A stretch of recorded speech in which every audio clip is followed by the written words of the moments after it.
Blessings, everyone, on this wonderful Sunday morning. Blessings, Doc. Blessings, everybody. May the hand of our Lord and mine be with us so that we can learn more beautiful things today and ways to help people and to enlighten ourselves, our mind, our family, and all that we touch, all the people we see and all the people we grace and try to heal. In the name of the Father, the Son, and the Holy Ghost, amen. Well, we are waiting for Miss Tamara to connect from Moscow. Diana, do we have any update? I know they're feverishly trying to get connected for the last 30 minutes. So while we have everyone here and just a few minutes to take the opportunity, Dr. James, good morning, sir. It's great to see you with us today. Yes, good morning.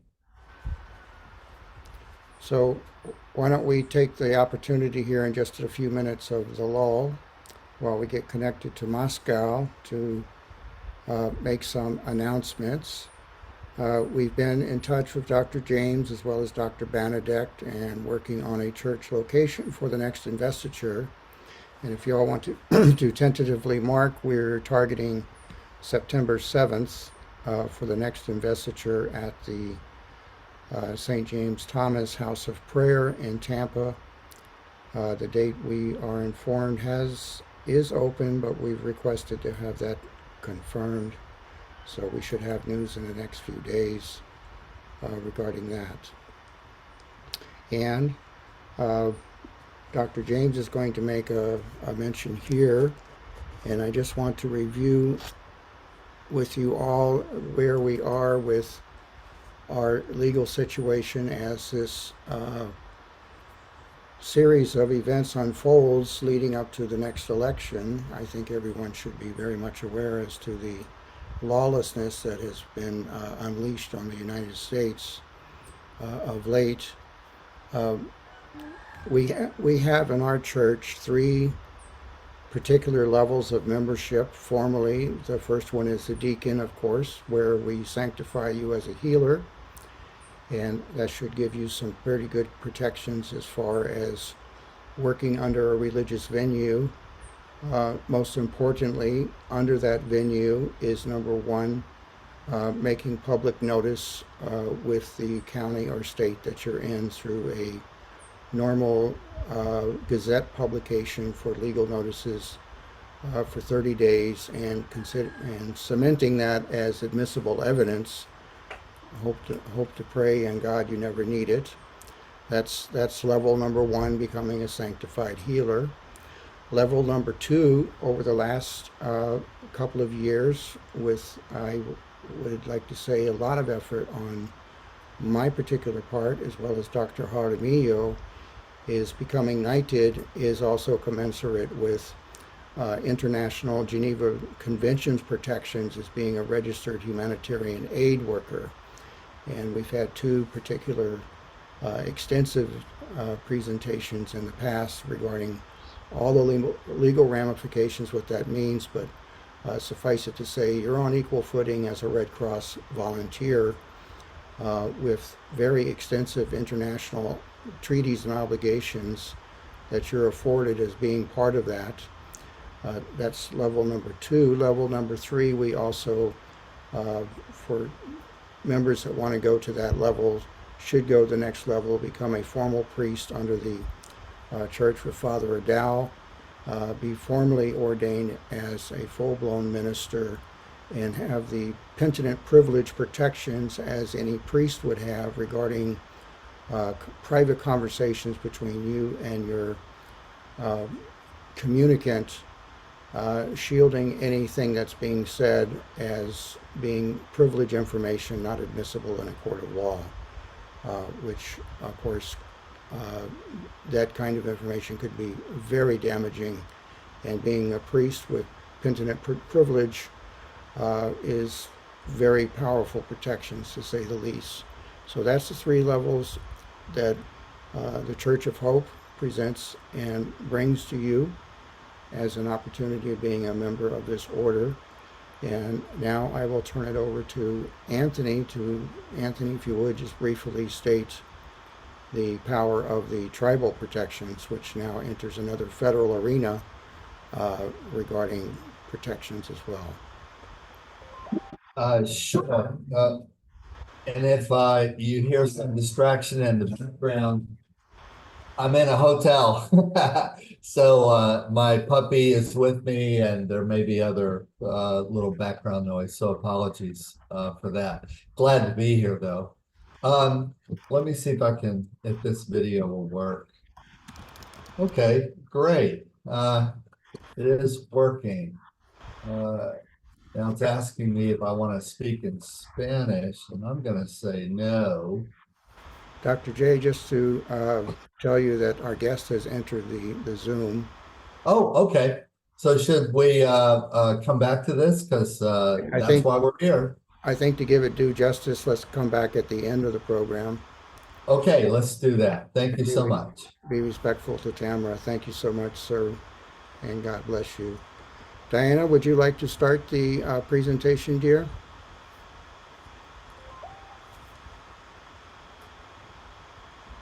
Sure.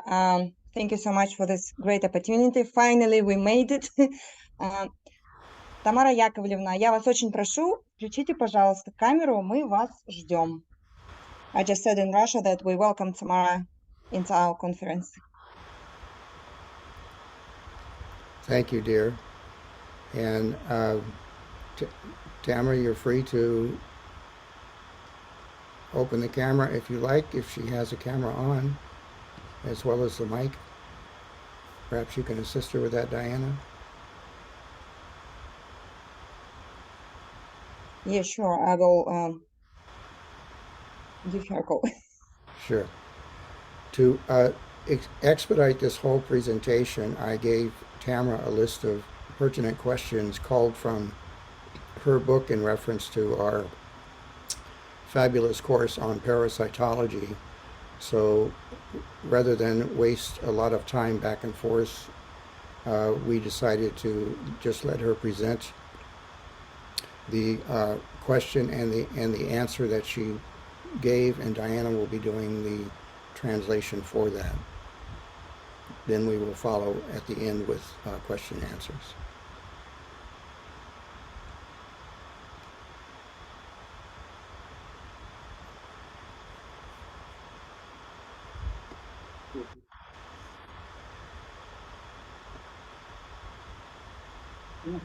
Говорите. Вас видно. Здравствуйте, доктор.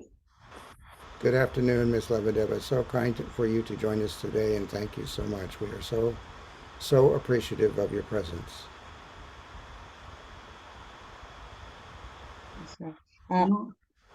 Тамара Яковлевна, доктор благодарит вас за то, что вы нашли возможность присоединиться сейчас к конференции.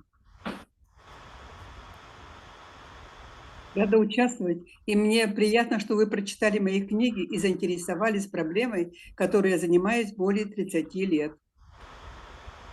Thank you so much for inviting me to your conference. I'm so glad and happy that you got interested in my work and even have read my books. And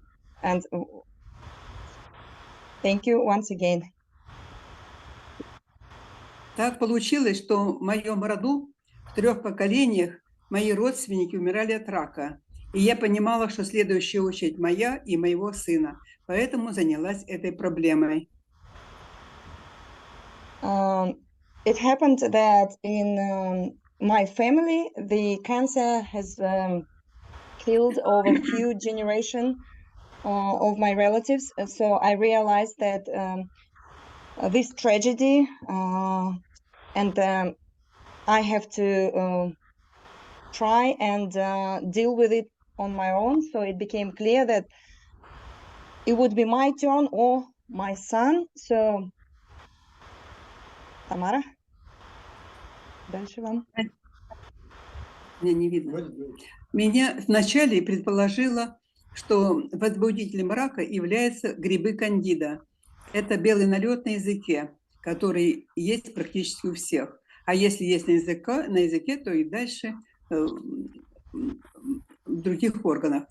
Но это было ошибочное предположение. А в 1989 году предположила, что на роль трихомонады, на роль раковой клетки выдвинула трихомонаду. Но задалась вопросом, а при чем здесь рак легкого? Okay. Okay. I did not believe that my own cells could actually turn into cancer cells and became a killer for the person.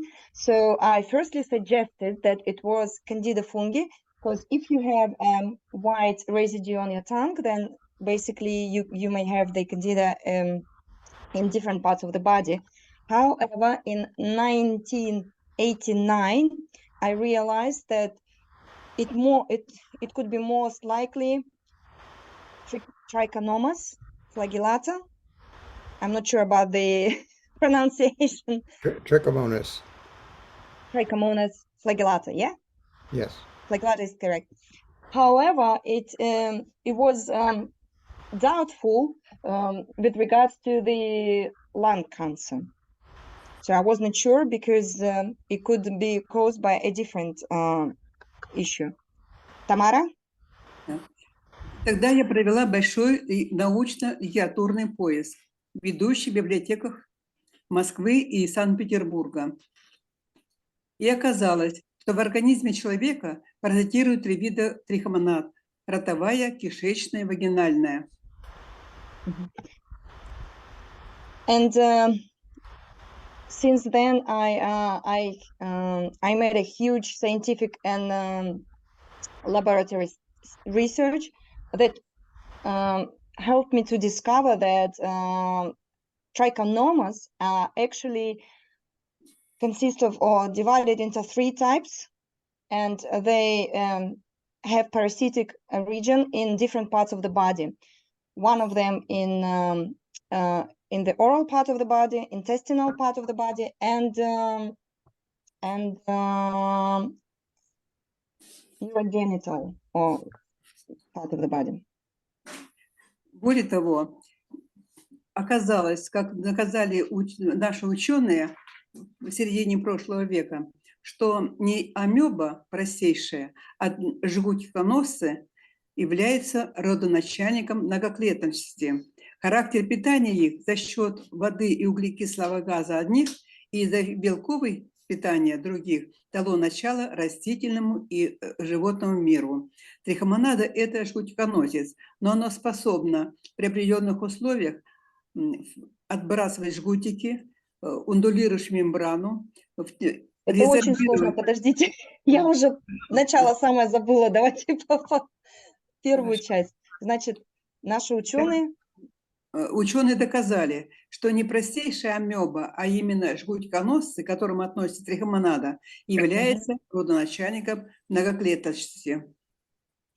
Okay, our Russian scientists in the middle of the past century discovered that it's not amoeba, amoebian-like organisms that cause that creates multiple cell organisms, but mainly flagellatus, which trichomonas is part of that group. They turn into multiple cell organisms. Дальше. Значит, получается, что жгутиконосы дали начало многоклеточным, но часть из них осталась на уровне клетки. Одни их остались как свободно живущие, а другие перешли на паразитизм. Окей, многоклеточные, сейчас, секундочку.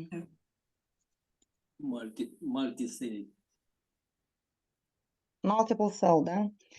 Multicellular, okay. So what happened is that, сейчас, секунду. What happened is that trichomonas, they're multicellular organisms, so basically they can either, some of them turn into the organisms themselves, and some of them become of a parasitic region. Примером одноклеточных является вольвокс или эвглена зеленая, которая в конце лета покрывает зеленым ковром стоячие водоемы. И также динофлагеллята. Одна из причин гибели морских животных на Камчатке в 1919 году. Ого. Генофлагеллята. Генофлагеллята. Одноклеточные. So samples of single cell organism could be Genoflagellata that caused that actually brings like green, зеленый, да? Да, эвглена зеленая. It caused like a green И динофлагелляты. it caused green topping on the water, and that was one of the main reason of ecological disaster in past century. А в каком море? На Камчатке. Там Охотское море, не ошибаюсь. On the eastern part of Russia. На Тихом. Да нет, ну зачем? Там сначала моря идут. Kamchatka. It's called Kamchatka in Russian. I think it's На the Дальнем same in English. Востоке. На Дальнем Востоке. Yeah, that's what I said. Yeah, the eastern part of Russia, the far east of Russia. Да. А другие перешли на паразитизм. Все животные являются теплокровные животные являются носителем трихомонад, в том числе и человек, который относится к животному миру. But most of the others single cellular organisms they turned into parasitic organisms, and they became parasitic into all the animals, including humans. So trichomonas is part of the parasitic environment of the human body as well as the animals. Трихомоны способны создавать колонии за счет бесконечного размножения. Когда дочерние клетки, не отделившись от материнских, дают начало новым клеткам, так образуются колонии. Trichomonas can create colonies, and by constant division, constant when the it's such a difficult language. I'm so sorry. So basically, when they merge with the mother cell, and they just keep breeding and breeding, and basically grow this colony, kind of like being stuck together. Для трихомонад организм человека единая планета. For trichomonas, the human body is like a whole planet. И если он образует свои колонии опухолей в органах, онкологи называют это опухолью. So if they create their colonies in a certain part of the body, the oncologist may call it a tumor. А если колонии создаются в стенках сосудов, кардиологи называют тромбоз, диагностируют тромбоз. If those colonies are discovered in the veins and in the just 1 second, what this word, in the vessels, then the doctors would call this thrombosis. По сути, трихомонада наш предок. Basically, trichomonas is our ancestor. Он хорошо приспособился к обитанию в нашем организме и может разными способами уклоняться от иммунитета. It is greatly adapted to our body and can easily avoid our immune reactions. Медицина до начала прошлого века была частью большой биологии.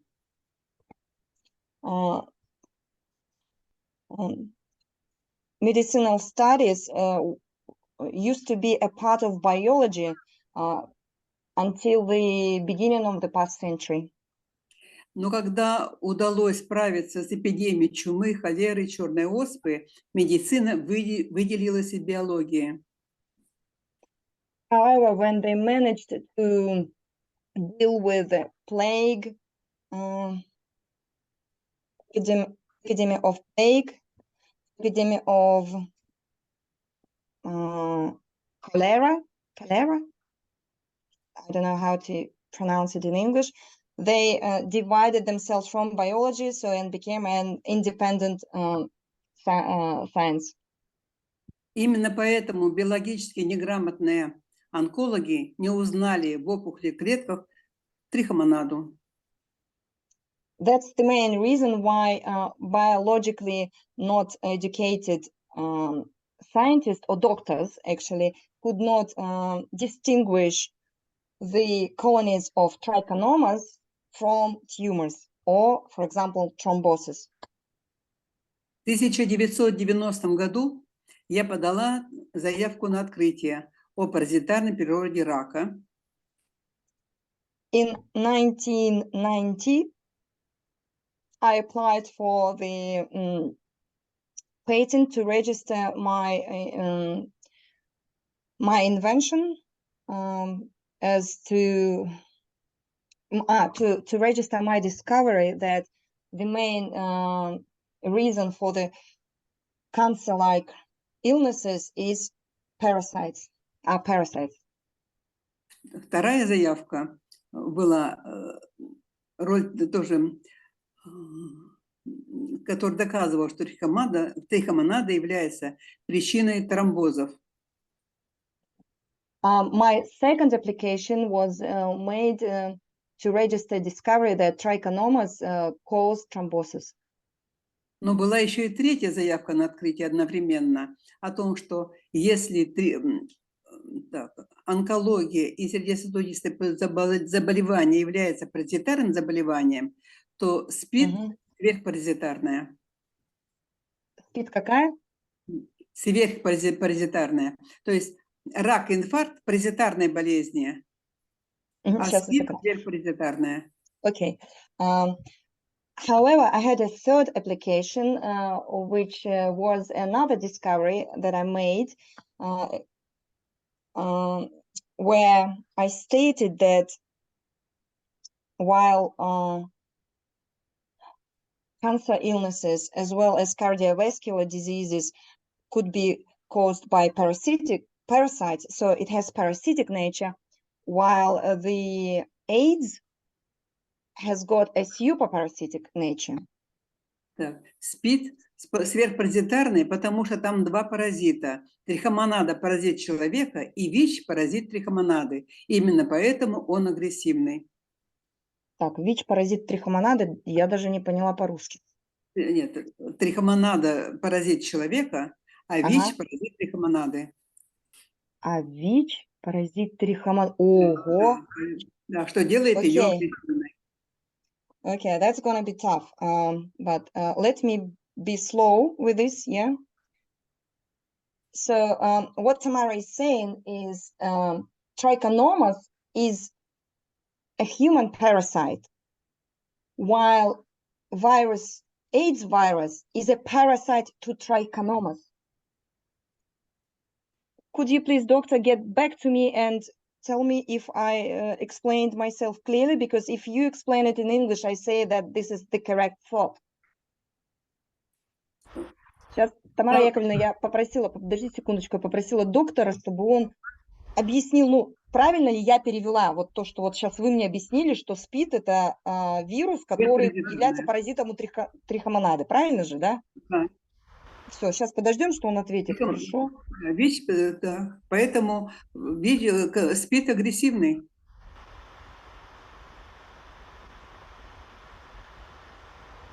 So, Dr. Charles, can you confirm that I translated it correctly? Yes. So what Tamara meant is trichomonas is a parasite to a human body, while AIDS virus, she claims, is a parasite to trichomonas. Yes, it completely makes sense to us because that's basically what we teach is that viruses go after endogenous organisms within the human body more frequently than they do the human cell. Тамара Яковлевна, доктор, подтвердил, сказал, что да, действительно, они тоже чувствуют, что подобное совершенно, ну, как бы возможно, имеет место быть. Так что, простите, что я вас остановила, я просто хотела уточнить с профессором, что я правильно перевожу.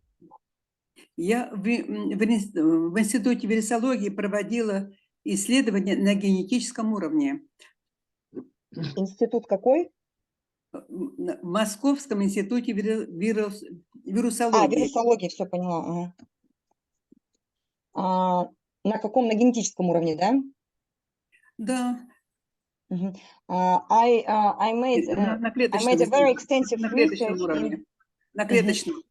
На клеточном, все поняла. I made a very extensive research in the Moscow Institute of Virusology on a cellular level. Делали среды, сокультивировали трихомонад и ВИЧ. И было несколько фотоснимков сделано, где ВИЧ внутри трихомонады, а потом отпочковывается от трихомонад. Это опубликовано в моих книгах. Отпочковывать для того, чтобы найти нового хозяина. Так, секунду, это было много. We co-cultivated trichomonas with... Культивировала пробирка, сокультивировали трихомонаду и ВИЧ. We co-cultivated trichomonas and AIDS virus. Дальше, следующую мысль. Культивировали. А потом сделали срезы и смотрели под электронным микроскопом. И видно было ВИЧ в трихомонадах. And then we checked them under the microscope, so we could clearly see that the AIDS virus is actually inside the trichomonas. Эти фотоснимки могу прислать. These photos, she can send you those photos. That would be wonderful. Будет очень здорово. Спасибо вам большое, доктор.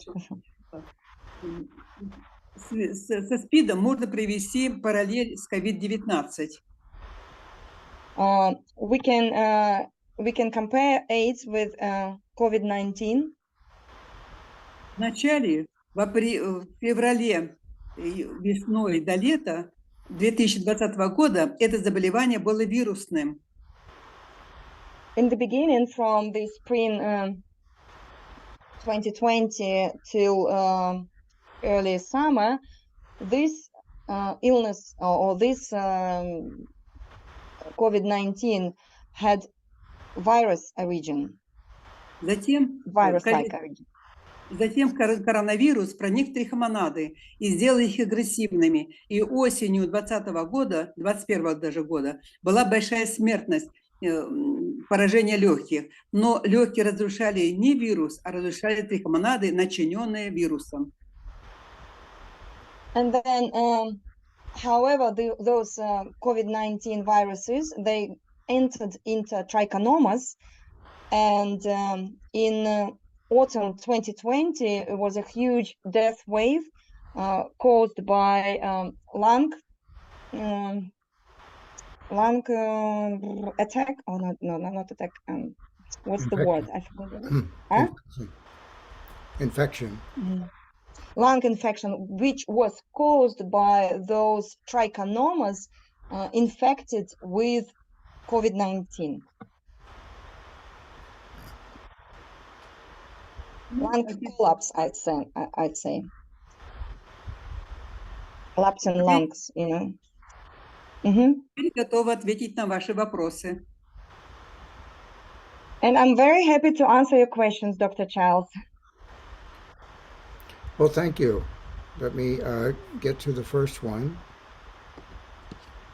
Позвольте мне прийти сейчас к первому вопросу. If you could differentiate for us first the different stages between the cyst-like, the amoeba-like, and the flagellating-like, I think it would help us a lot with our microscopy. Тамара Яковлевна, если бы вы могли объяснить разницу между цистоподобными, амебоподобными, and what was the third one? The Cyst-like, flagellate, amoeba-like, а? yes, the cyst form, the amoeba form, and the flagellate. Ага. Цистоподобные, амебоподобные и жгутиконосцы. Какая между ними разница, чтобы на микроскопе можно было это увидеть? Трихомонады жгутиковые – это их обычное состояние. Но в борьбе... Подождите, сразу переведу. Trichomonas flagellates, it's their typical state. Всем известное состояние. It's their normal typical state. Перевела. Но при вредных условиях трихомонада способна отбрасывать жгутики, втягиваясь внутрь ундулирующую мембрану, с помощью которой она подвигается в жидкости, и аксостиль, который напоминает наш позвоночник, и резорбируется ядро, и она становится похожа на амебу. Wow, that's very scientific. Okay, in a certain condition, trichomonas can actually remove their flagellum. I'd say like a lizard, suck into its own membrane and change its own shape. А в какую форму, извините, она форму меняет? Становится похожа на амебу. And became very much look like amoeba. So it's all like a trichomonas, but in a different form. Трихомонада – это бесполый микроорганизм, одноклеточная животная клетка. И поэтому при каждом делении дает новый вид, новую особь. Ого. Trichomonas, it's asexual organism. It's one cellular organism. So therefore, every time when it divides, it just creates a new organism. Поэтому ни одна клетка одна не похожа на другую. Они все разнообразны, полиморфны. Therefore, they're all different from each other. They're not copying each other. They're not duplicating each other. Every time it creates something new. It's like polymorphic type of creation. Амебовидные клетки самые крупные, но они способны уплотнять протоплазму и превращаться в округлые клетки, похожие на наши лимфоциты. Еще раз, какие клетки? Амебовидные клетки самые крупные. Амебовидные. Амебовидные клетки, да. Еще раз повторите, пожалуйста. Извините, могут уплотняться, уплотнять протоплазму и превращаться в округлые клетки. Amoeba-like cells can condense protoplasm, and which makes them look like our lymph cells, lymphatic cells. Эти клетки называются цистоподобные, потому что трихомонады цист не образуют и легко гибнет на свежем воздухе. Легко что делают на свежем воздухе? Цист не образует, цистоподобные. Эта форма называется цистоподобная. These forms can be called cyst-like form. Потому что? Цист, то есть защитную оболочку цисту не образует. Цистоподобная. Those cells called cyst-like because they don't create a defensive layer. Therefore, they are cyst-like, not actual cyst. Эти клетки могут вообще не иметь вокруг оболочки цитоплазму в виде шариков, но могут и отрывочные цитоплазмы иметь. Ну, поэтому их медики путают с лимфоцитами. So those cells may not even have гематологи путают. They may not even have a cell membrane. Therefore, hematologists can mistaken them for lymphocytes. Вот эту же цитоподобную форму называют почкующейся. This cyst-like form sometimes called budding. Budding is like it's the same as is in a plant in the gardening. When you cut off the plant and you use one bud, plant those bud, and so those cyst-like forms can sometimes called budding. I don't know what's the other scientifically correct word can I use. Называют почкующейся, потому что она за счет почкования, когда дочерние клетки, не отделившись от материнских, дают начало новым клеткам, так образуются колонии. It happens because those cells that didn't divide themselves from the motherly cell, they start creating new cell, and therefore they create colony. So they stick to each other and keep recreating new cells, new organisms, basically. I mean.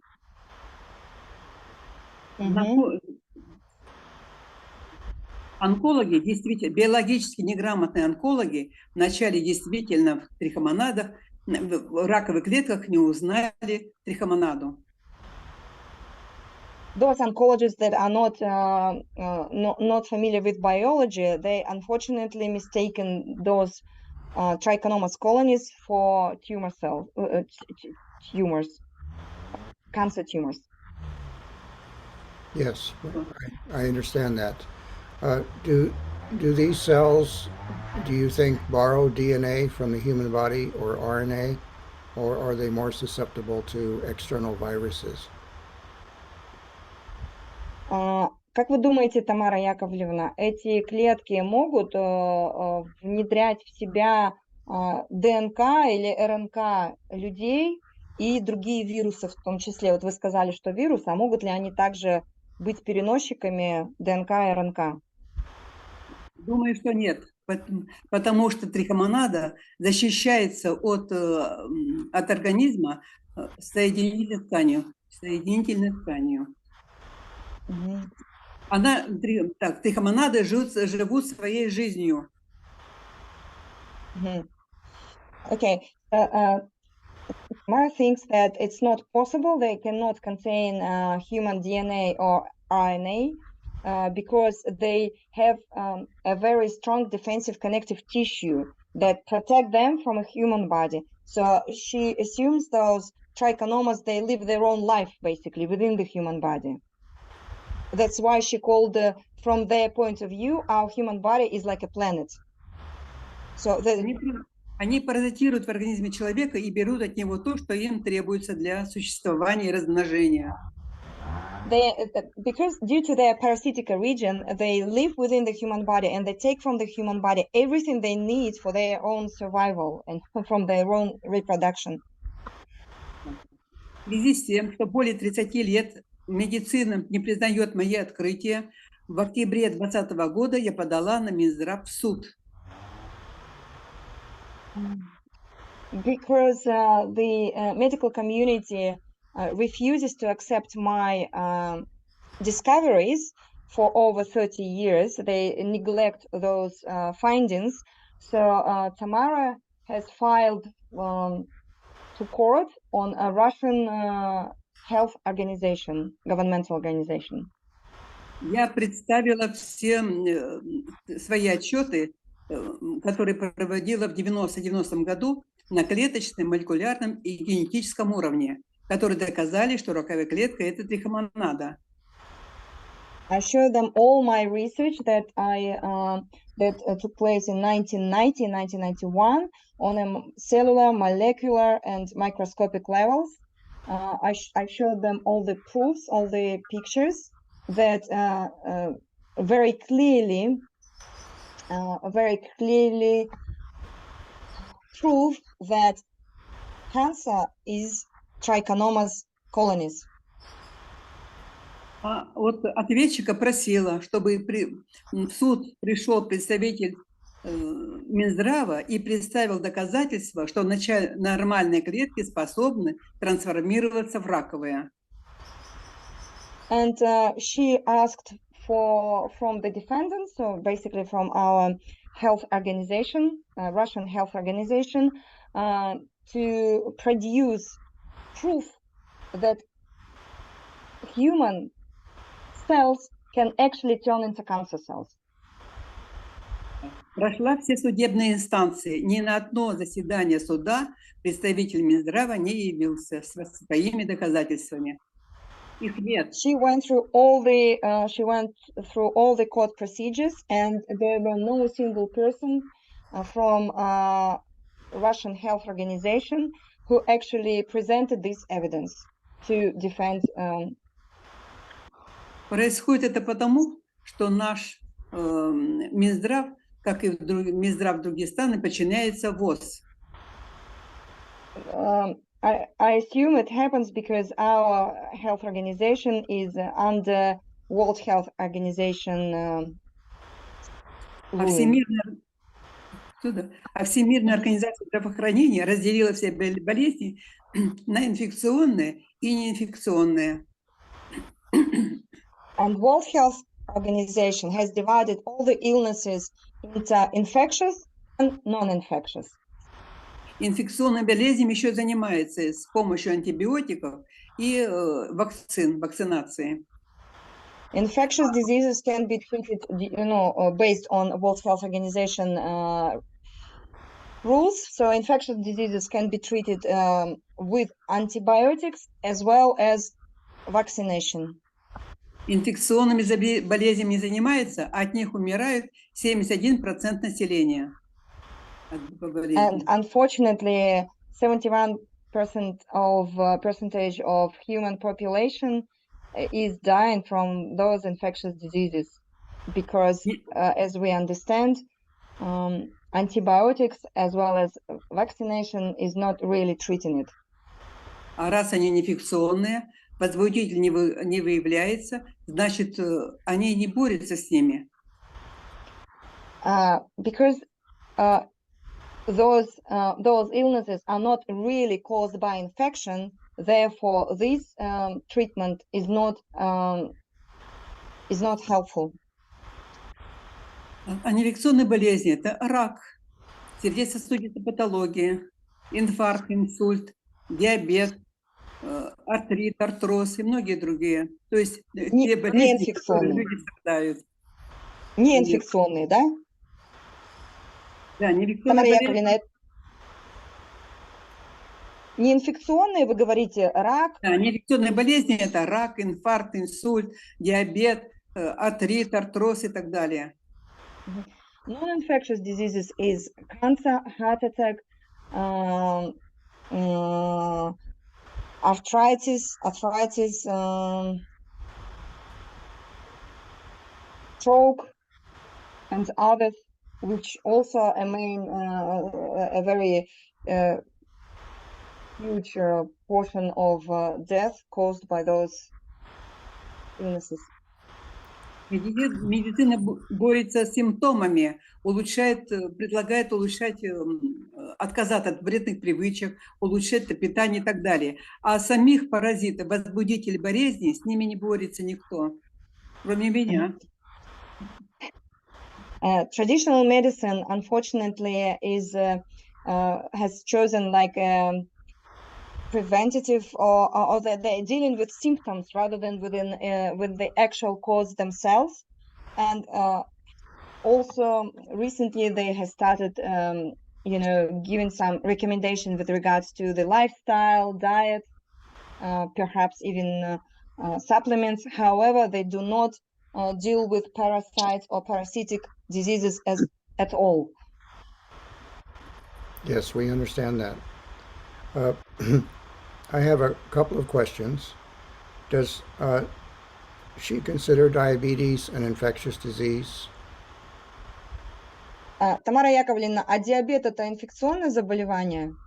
Доктор спрашивает. Знаете, так, паразитарная. Там надо искать тоже паразитов, но у каждых паразитов есть сопутствующая микрофлора. Микрофлора, да? Да, сопутствующая всегда есть. То есть там смесь паразитарная и плюс сопутствующая микрофлора. Кстати, давайте. Diabetes is is most likely parasitic origin, but we need to look dig into that more into more details, because obviously for every parasite there has to be an accompanying microflora as well as. И что еще кроме микрофлоры? Сопутствующая микрофлора всегда есть. Я это уже сказала. Yeah, that's it. Ну да. Так, и еще, кстати, помимо трихомонад есть еще другой опасный паразит. И у меня даже есть книга, которая называется «Трихомонады и токсоплазма. Опасный тандем». Токсоплазма, да? Да. But not only trichomonas are dangerous parasites, it's also toxoplasma is a very serious parasite, and Tamara has written a book that called Toxoplasma and Trichomonas Dangerous Tandem. Трихомонада – это нервное заболевание, синдром Дауна, аутизм и другие болезни. Их тоже здесь не выявляют возбудители паразита. Trichomonas causing autism, Down syndrome, аутизм. Синдром Дауна. Аутизм сказала, еще что? Да. Нервное расстройство. And neurological diseases. And if not treated, then it will be very serious. Yes, we understand. I have a couple diagnostic questions, if I may. One is, she mentioned that when the trichomonas goes into the amoeba-like stage and appears as a white blood cell, is there a specific biological stain that can be used to differentiate it from being a white blood cell rather than trichomonas? Тамара Яковлевна, вы сказали, что доктору интересно с диагностической точки зрения, как отделить клетки трихомонады от белых кровяных телец. Я их узнаю при микроскопировании, их видно. She can see it in microscope and can very quickly differ them from one from another. But you want to know the details, how to differ them, yeah? Yes. Вот профессор хочет уточнить, как их отличить. Вы можете объяснить? Мной изданы две большие книги.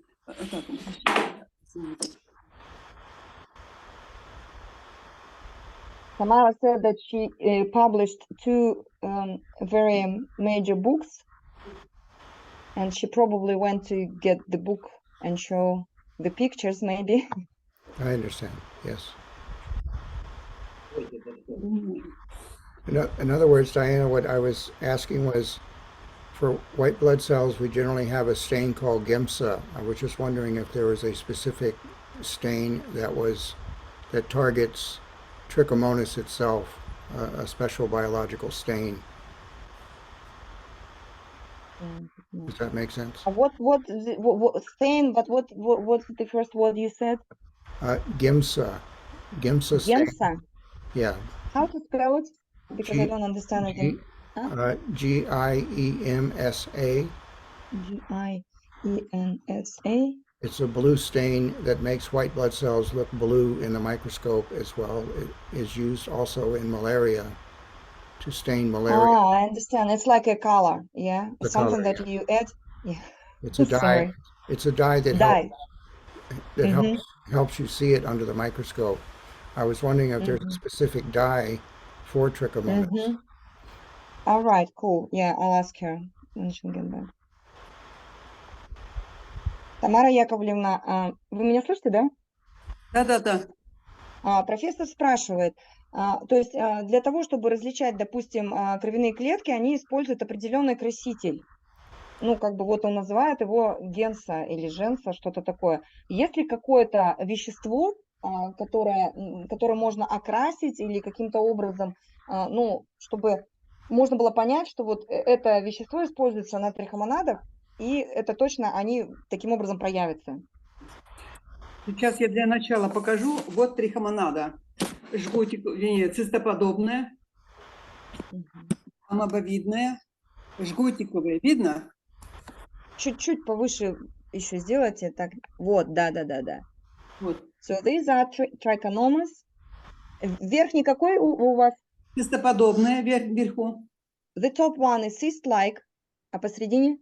амебовидная In the middle, it's amoeba-like trichomonas. и жгутиковая, трихомонады. Жгутиковая. And flagellates trichomonas in the bottom section picture. Это в одной моей книге изданы. Есть еще вторая, также иллюстрированная книга. Теперь по поводу, как узнать. Гинекологи используют люминесцентный микроскоп Так, сейчас, секунду, подождите. и специальные препараты-маркеры. А какие препараты-маркеры? Ну, это просто у гинекологов можно спросить. У меня в книгах описано, но давно это, сейчас я даже ни к чему сейчас это об этом говорить. Существует люминесцентный микроскоп, который высвечивает гормонат. А ему в комплекте можно закупить вот препарат, два препарата, которые сначала, каким образом определяется, берет, если гинеколог, вернее, Сейчас, гинеколог, секундочку, давайте по этапу, а то я не смогу так перевести.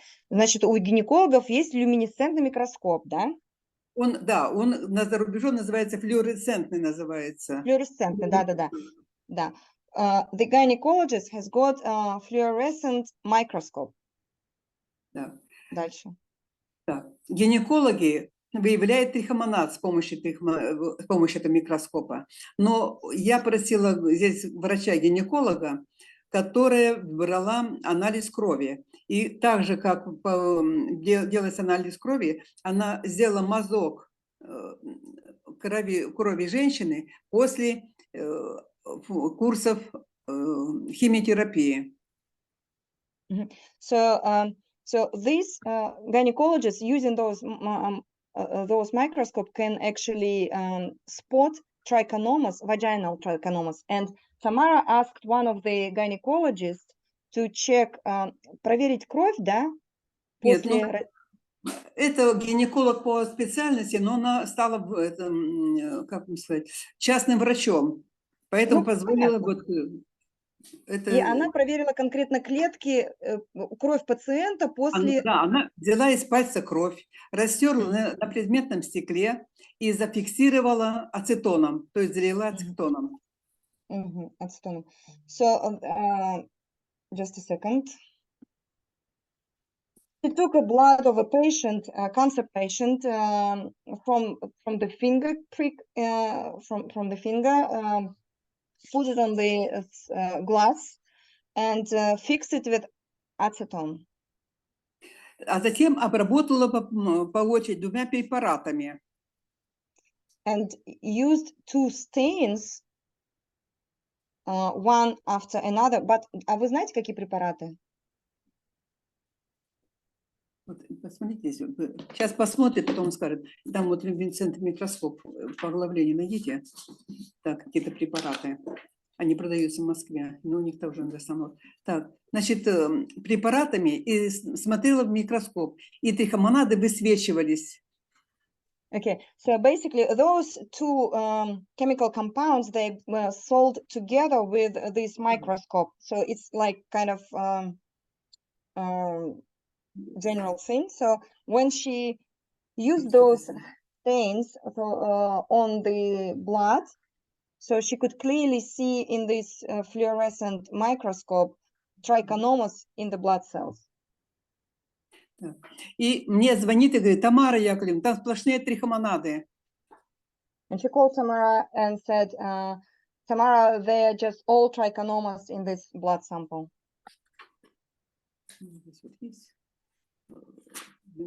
She will look in the book and tell you those stains. What are they called? Также можно взять и отпечатки опухоли, то есть взять на предметное стекло, отпечатать так, опухоль, изъятая из организма человека. Медики обычно бросают формалин, то есть убивает эти клетки. А здесь надо опухоль разрезать и сделать отпечатки разрезом на стекле, потом зафиксировать ацетоном и обработать препаратами. И смотреть в микроскоп. Секундочку, подождите, формалин, посмотрю, как он... формалин. Generally, when doctors remove tumors, cancer tumors, they destroy them with formalin. But however, if you take the tumor cells and use the same stains and check them through the fluorescent microscope, you would clearly see that those cancer cells are actually trichomonas colonies.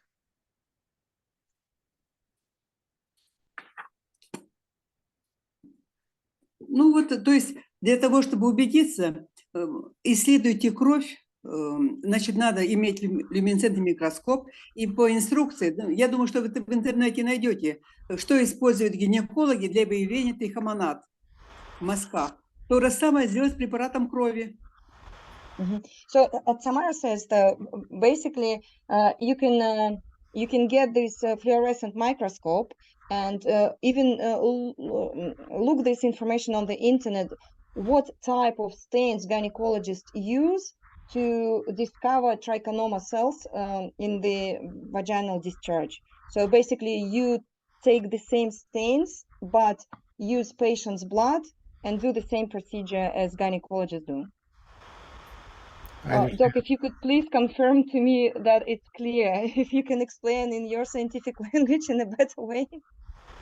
Yes, so the blood is basically dried on a glass slide, the same as you would do a blood mount standard laboratory procedure. But you use the same stains as gynecologists use for the vaginal discharge, you know, when they basically look for trichomonas, and that's how they can see them. Would that be called Papa Nicolau stain? Well, she doesn't know. She couldn't find it in the book, so I don't know. So She said she said it's easy, can be found on the internet, you know. Understand. And the main point is, do not wash the blood stain with formalin, but wash it with acetone. Yes, exactly. Yeah, the main point is yes. Formalin destroys it, but if you use acetone, then it like keeps them. Yes. And would she consider on every patient, if we did a blood, it's called in laboratory, it's called a blood smear, is what we call it. That's exactly what she was talking about. Yes. Yes. That's the blood smear. Yeah. Would she consider a fluorescent microscopy of a blood drop from every patient a good method of cancer screening? Тамара Яковлевна, профессор спрашивает, как вы считаете, можно ли флуоресцентный микроскоп использовать для диагностики, ну вот проверять кровь через флуоресцентный микроскоп для диагностики онкологии? Конечно, можно. Только дело в том, что там трудно будет найти. Допустим, одну-две трихомонады найдете. Особенно показательно это сначала даже для себя надо убедиться. Достать, чтобы опухоль, сделать отпечатки, так? И плюс кровь после химиотерапии и после радиационной терапии, после лучевой терапии. Вот там как раз большое дело, вот что как происходит. Я вам передадите. Я вам переведу. Подождите. Ну, давайте снова. Так, хорошо. Давайте тогда отдельными предложениями. Скажите, что сначала нужно для себя убедиться. Для этого нужно сделать отпечатки опухолей и окрасить, смотреть в люминесцентный микроскоп, а затем и после химиотерапии и после лучевой терапии. So Tamara suggests that before you start checking the blood and for the cancer cells, I mean, or cancer-like cells, which are actually trichomonas, she suggests that you would take a tumor, cancer tumor, and investigate it through the fluorescent microscope in order to basically see how those trichomonas colonies look like in the actual and already diagnosed cancer tumor. Вот огромные амебовидные клетки. They would look like amoeba-like, huge amoeba-like cell. Их атакуют маленькие лимфоциты, вот лейкоциты. Вот видите лейкоцит? Вот клетка большая амебовидная, а вот лейкоцит. So these huge amoeba-like parasitic cells has been attacked by leukocytes, small little cells on the picture. И еще надо просто знать и помнить, что всего в организме человека 4 вида клеток. Это лейкоцит, лимфоцит, эозинофил и эритроциты. Все остальное, что называют моноциты, моноциты. Видите, лейкоцит, лимфоцит, эозинофил, еще Да, что? тучные клетки, базофил, так, все это трихомонады. 4. Вы сказали 4 какие? Лейкоцит, лимфоцит, эозинофил и что? Эозинофил и эритроциты. Erythrocyte. Okay. Most importantly, you should always remember that human blood actually has got only 4 blood four types of blood cells, white blood cells. It's leukocytes, lymphocytes, eosinophil, and erythrocytes. Все остальное трихомонады. The rest of them are trichomonas. Everything that has been called in our blood test would be trichomonas. Вот смотрите, Everything else. лейкоциты атакуют трихомонаду, и она распадается на мелкие частицы.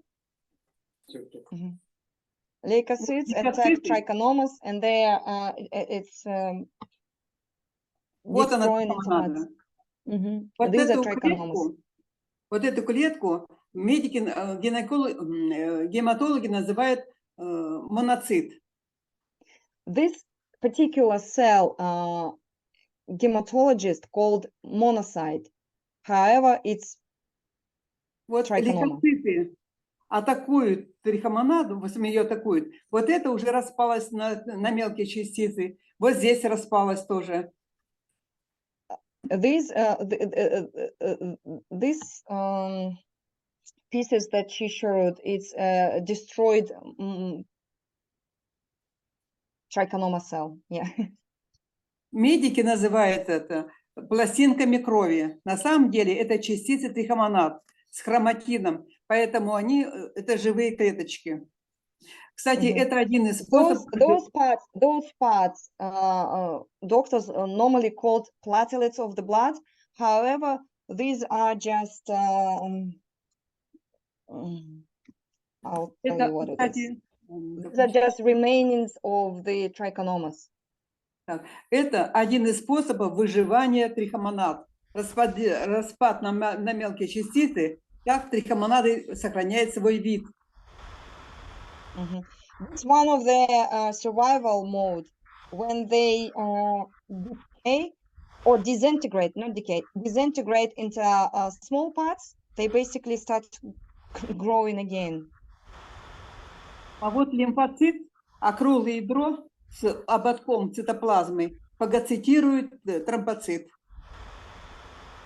А тромбоцит это что? Это тоже же не клетка, да, крови? Тромбоцит это детеныш трихомонад, на который трихомонада распадается. Ого. Platelet is actually a little baby trichomonas, which appears when the huge colony of trichomonas disintegrates. So this picture that Tamara shows, то есть там что, кто атакует? Вы говорите.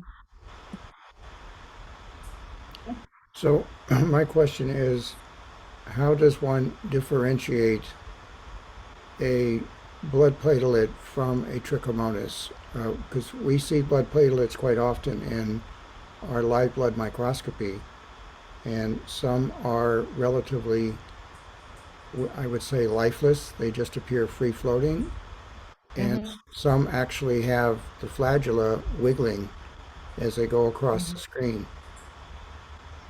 Тамара Яковлевна, смотрите, а как все-таки отличить вот эти эритроциты от детенышей трихомонады? Доктор говорит, тоже смотрят на микроскоп, в микроскоп и иногда видят, отмечают, что они имеют похожие жгутики, да, как будто они двигаются, а иногда вот эти самые эритроциты выглядят совершенно безжизненно. Эритроциты или тромбоциты? Ой, тромбоциты, я уже сама запуталась. Ну, вот эти, которые распадаются. Да, тромбоциты, точно. Да-да-да. Нет, ну, они же в разных условиях. Если они в токсичной крови, токсичные, то, конечно, они будут не очень жизнеспособны. А если кровь еще не очень токсична, то они себя ведут. То есть в любом случае это будут паразиты, в любом случае паразиты. Да. Неважно, как они выглядят. So she said those platelets are definitely parasitic. However, those that are lifeless means that the blood is pretty toxic for parasites. Therefore, they are lifeless. If the blood is, is like a good environment for them, so then they've got this flagellae and they're more lively, So, is the blood platelet actually involved in the clotting mechanism, or is this a myth in medicine? Тогда получается, тромбоциты реально являются, виновниками тромбоза. То есть они действительно образуют в крови вот эти тромбы. Нет. Тромбы образуют трихомонады. Там это колонии трихомонад. А вот когда они распадаются, они же, медики, видят тромбоциты в крови. Не в тромбах они видят, а в крови видят. И называют их пластинкой крови. На самом деле это частицы трихомонад. Кстати... Сейчас, подождите. Okay. So, no, thrombosis is caused by trichomonas. That's what she confirms 100%. However, those platelets that doctors see in the microscopes, it's like a baby trichomonas. So, what is the value or the understanding when a doctor receives a blood test that has a thrombocyte? Diana, thrombocyte and platelet mean the same word in medicine. So when a blood test says, for example, 400,000 thrombocytes per cubic milliliter, what is the interpretation of the medical test called thrombocyte or platelets?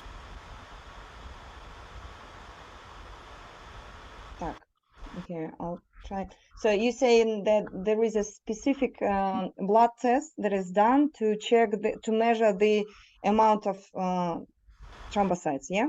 Yes. Тамара Яковлевна, а как тогда объяснить вот этот тест, который делают анализ, когда проверяют на тромбоз и проверяют на количество, суммарно, я так полагаю, да, тромбоцитов в крови? Что это тогда значит? Это значит, что столько-то там паразитов, что ли? Нет. Тромбоциты – это мелкие частицы. Их действительно там 360 тысяч, что ли, на миллилитр. Дело в том, что когда есть в организме, в крови тромбоциты, значит, иммунитет борется, он разрушает трихомонад. А вот в глюкозе их можно не найти. Подождите, так, сейчас, секунду. А когда их много, этих тромбоцитов, он точно борется? Или когда мало? Он... Нет, не считает нормой. Вообще-то считается якобы плохо, когда нет тромбоцитов. Пускай бы они посмотрели кровь младенца, здорового младенца, там бы они тоже тромбоциты почти не обнаружили, потому что у младенца еще мало трихомонад. А все время проверяют взрослых. И считается, Okay. что если нет тромбоцитов, то это плохо.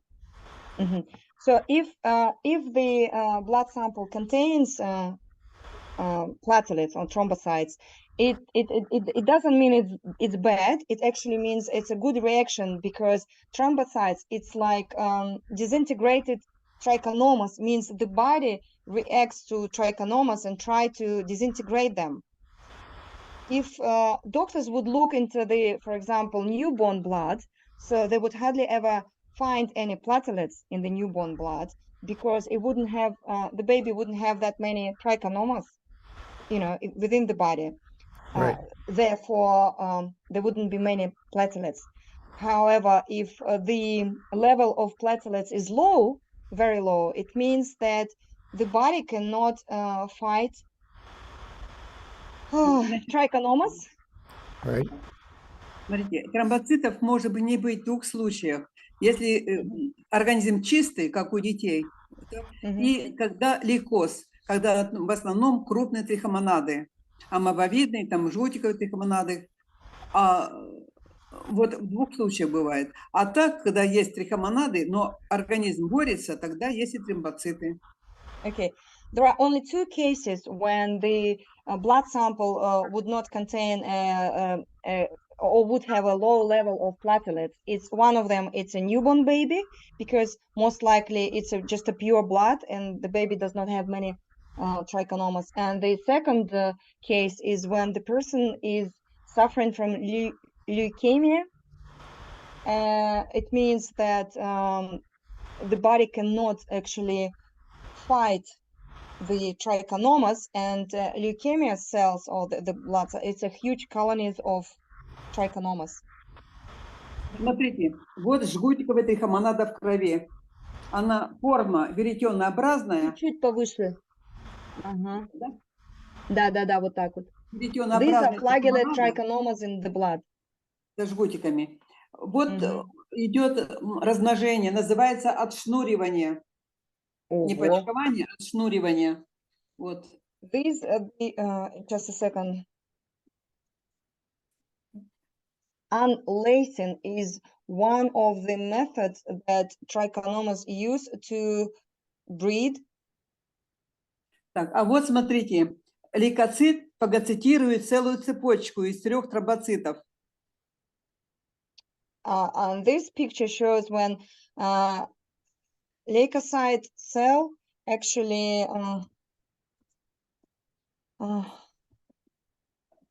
Фагоцитирует, фагоцитоз. Phagocytosis, it's up. Чего он там фагоцитирует? Фагоцитирует цепочку из 3 тромбоцитов. The chain of 3 thrombocytes.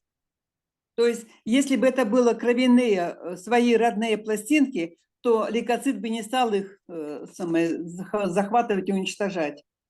If this would be a human natural blood cells, the leukocyte wouldn't destroy its own cells, if you know what I mean. Yeah, so it only eats it or phagocytes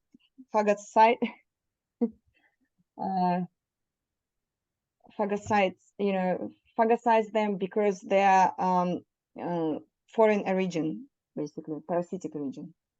Издатель Эльвира Дридигер издала мою книгу, которая называется «Диагностическая микроскопия». Можно ей воспользоваться. Она на русском, да?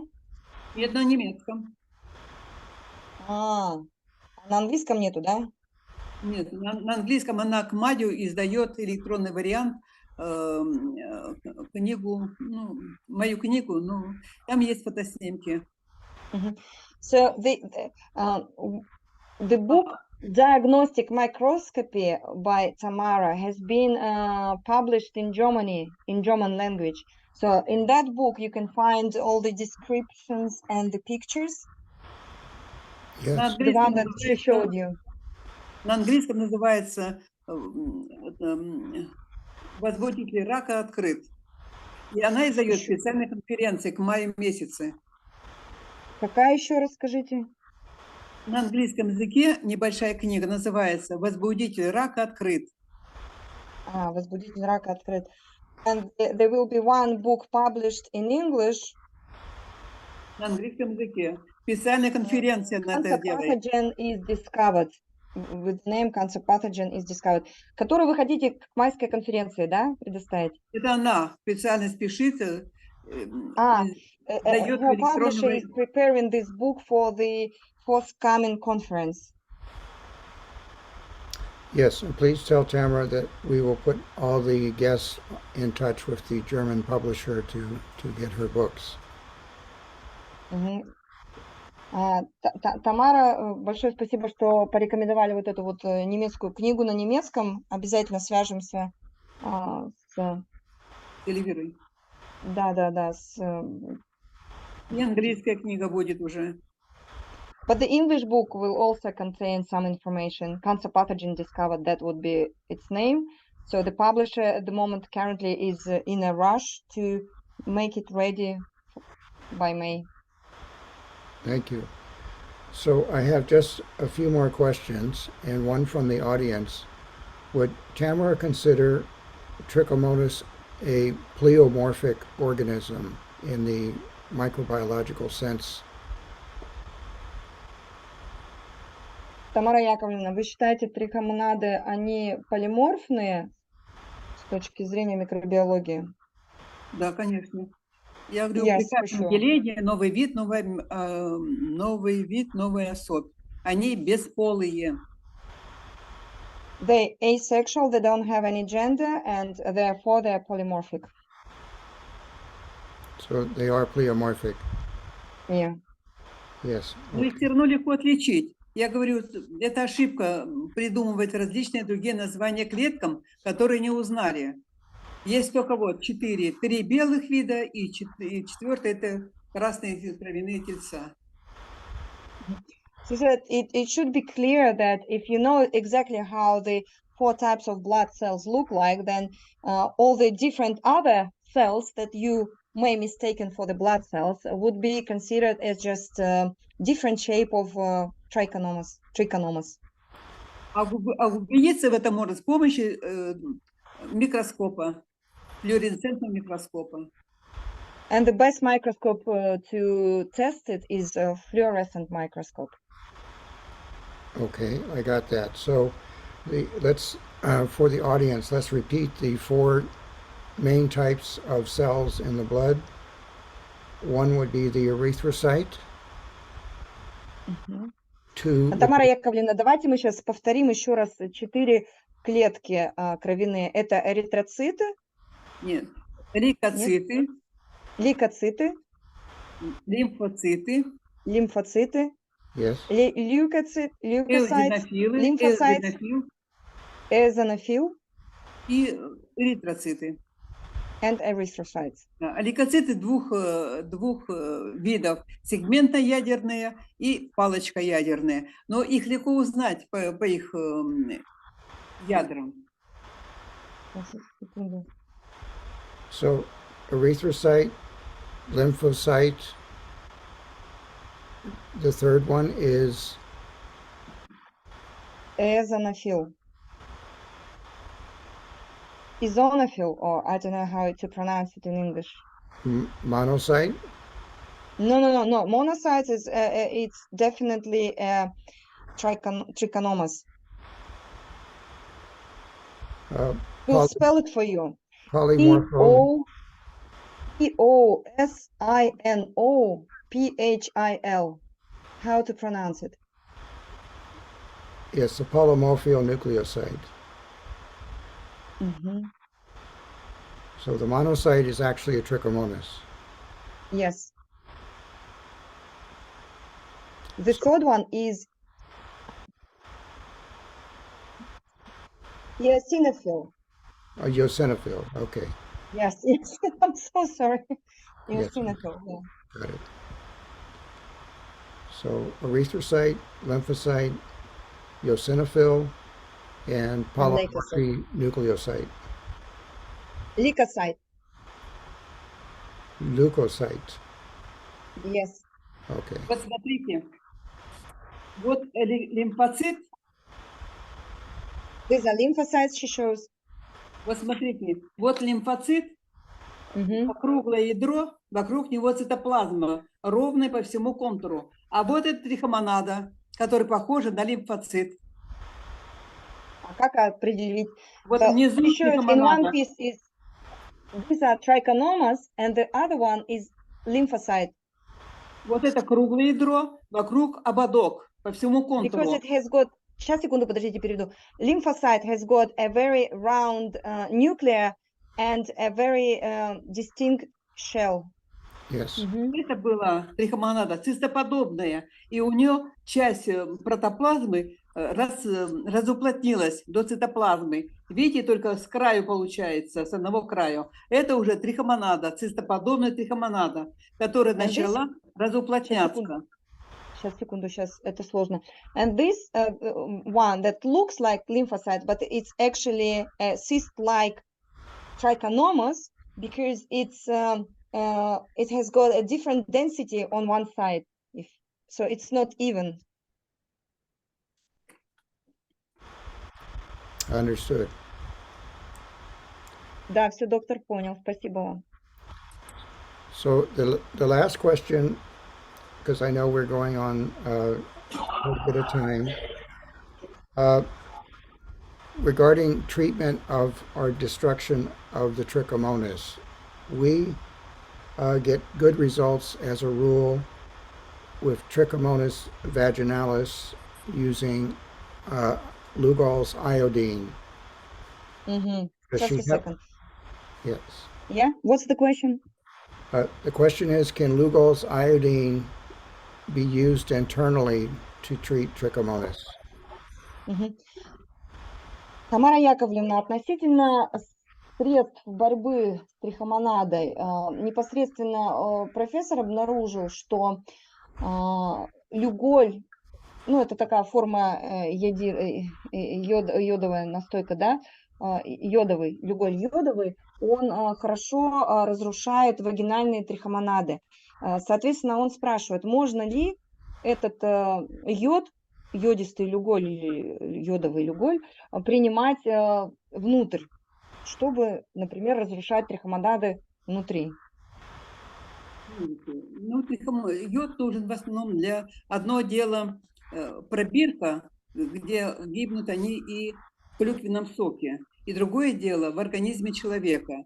Естественно, йод нужен, но лучше не в чистом виде йод, а морская капуста, либо фейхоа, богатый йодом. Это будет улучшать иммунитет и работу щитовидной железы. Tamara says that one thing is when you see that this remedy destroys trichomonas in, for example, in petri dish, and the other thing when you destroy the trichomonas in the body, within the body. So, for example, they made some tests, and it proved that cranberry juice actually is good for destroying trichomonas, but it's when you see it in the in the petri dish. However, if we are talking about the in physical form, she said iodine would be good in more natural form rather than in supplements or in the drops. For example, in natural form, something like in laminarias. It's Which is seaweed. seaweed, yeah, exactly, seaweed, or the other one Feijoa. is a fruit called feijoa. You know this fruit? No, I don't. It's an iodine fruit. I can spell it for you. Feijoa.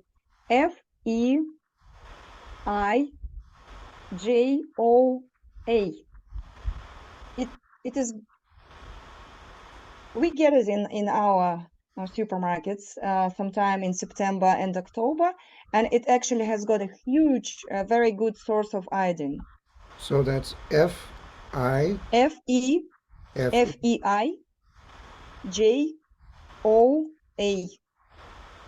Okay. It's a green little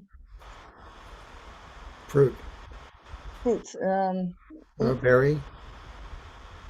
No, I don't know. No, it's fruit. It's not berry. It's fruit. Definitely fruit. Doc, if I may interject, that is a pineapple guava. It can grow in grow in Florida. Thank you, Gray. Oh, wow. I didn't know that. So we got that. And my other question, also colloidal silver and colloidal copper have been used as antifungals and antiparasiticals. Does she have any comment on those compounds? Chloride, say Colloidal, again. colloidal silver Colloid. and, Yeah, okay. and colloidal copper. А, Yes. ага. Тамара Яковлевна, скажите, пожалуйста, а коллоидное серебро и коллоидная медь тоже хорошо как бы зарекомендовали себя в борьбе с паразитами? Что вы по этому поводу скажете? Я на себе его не проверяла, но я кушаю серебряной ложкой. Tamara says she didn't test it herself. However, she has got a silver spoon and she only eats food with a silver spoon. Okay. And Смотрите, last, я нашла, одну минуточку, я вот нашла как раз 3 эти клетки. Вот, лимфоцит, лейкоцит, сегментоядерный и эозинофил. Вот они, 3 клетки. Eosinophil, leukocyte, and Дружат. lymphocyte. 3 cells she showed. То есть вот эти клетки, это клетки крови, плюс тромбоциты. Все остальное трихомонады. Everything else is trichomonas. These are only 3 blood cells. Everything else is trichomonas in this picture. А как насчет синьки? Ну, знаете, тоже синьку, метилен голубой используют тоже для ифибендазол, для антипаразитарного протокола. Что вы по этому поводу скажете? Я пользуюсь эозинофилом, всегда пользовалась. Это лучше всего. Кстати, вот эти фотоснимки... Эозинофил это что такое? Это такое лекарство или Есть что? раствор эозинофил, да. Раствор эозинофила. Он как раз, все фотоснимки сделаны с помощью вот этого раствора. Вы про снимки говорите, да? Да, фотоснимки.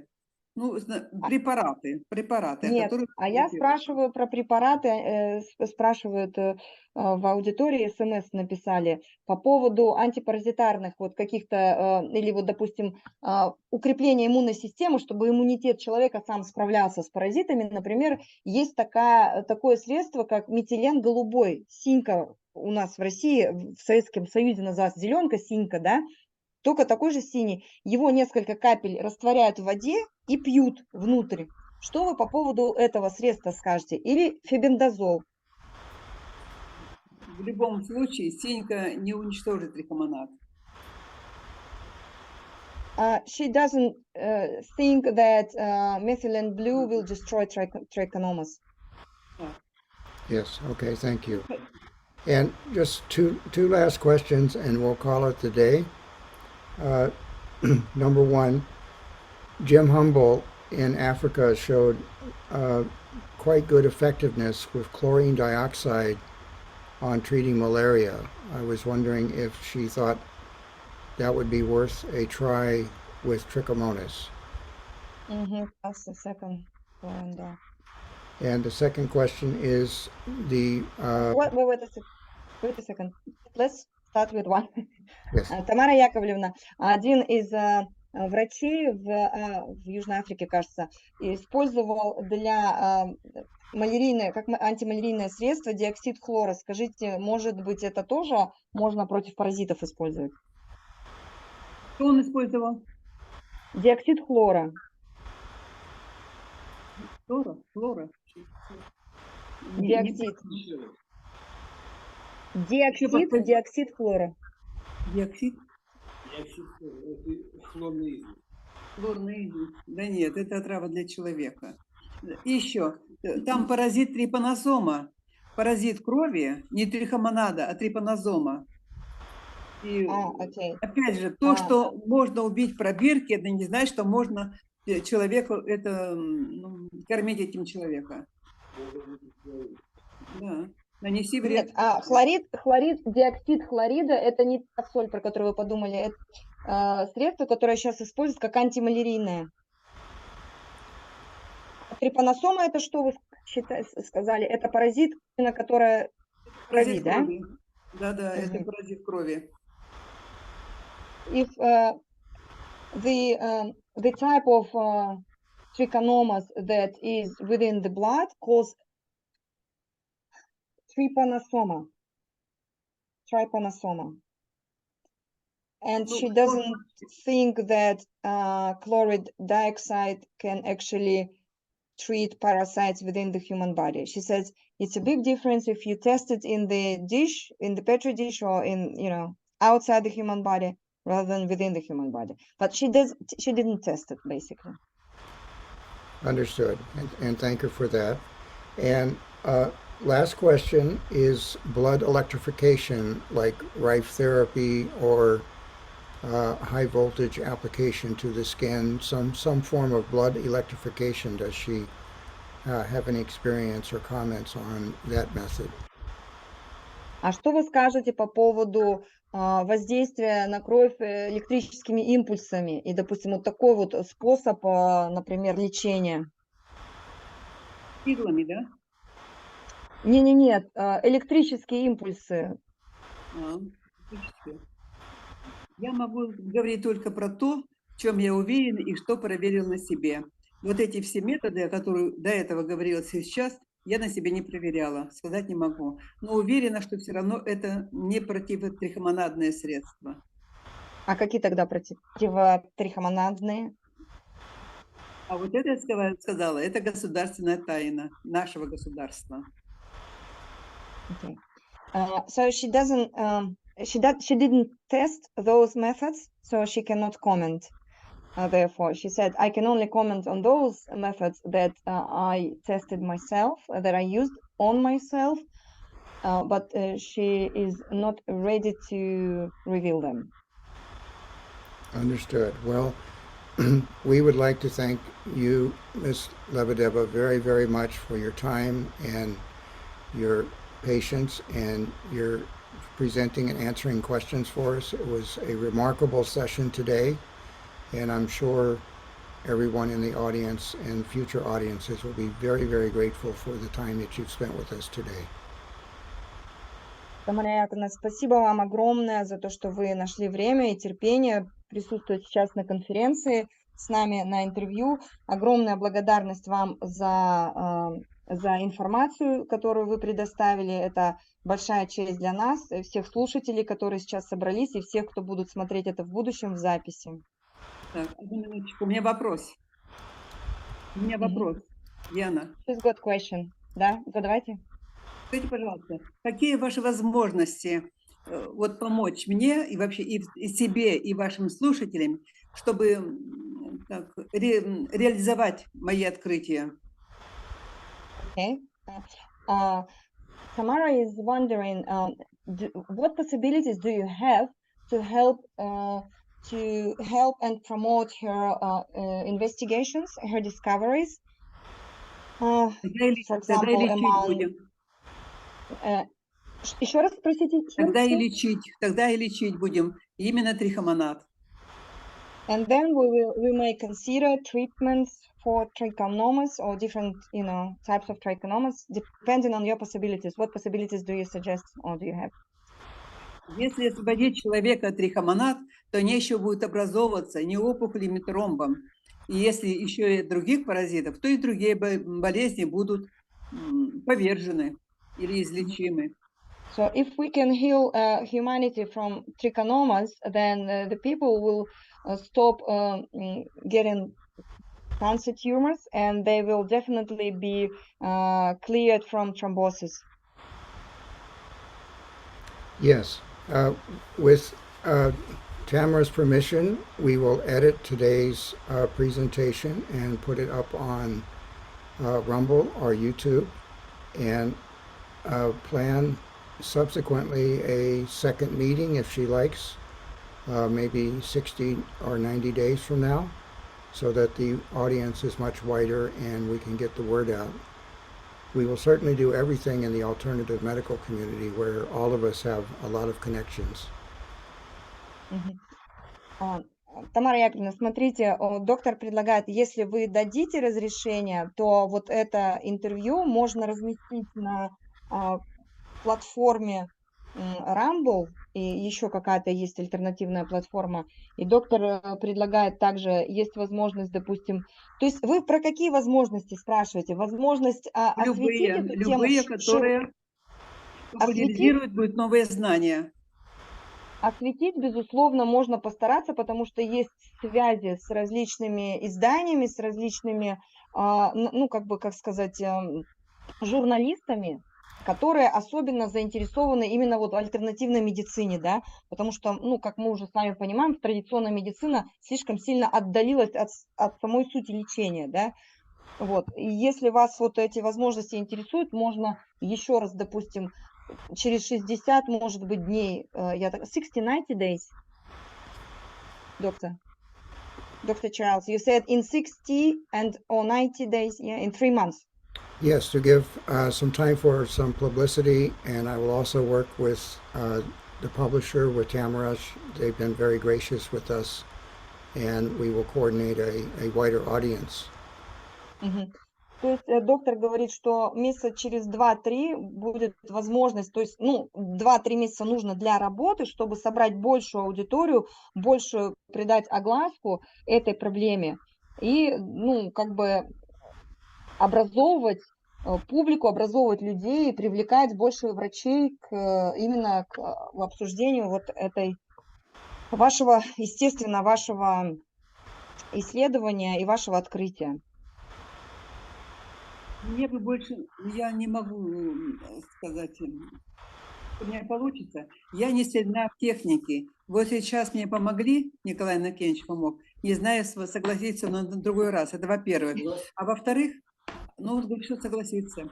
А во-вторых, лучше, конечно, если это через издания, различные издания делать. Или даже, ну, я знаю, что у вас плохое положение в стране, но, может быть, через какую-то другую страну, где все благополучно, попытаться решить эту проблему. У нас, к сожалению, всегда принимают то, что приходит из других стран. Свое не особенно. Ну, вы имеете в виду на государственном уровне или просто опубликовать книги? Вот Любые возможности, любые способы.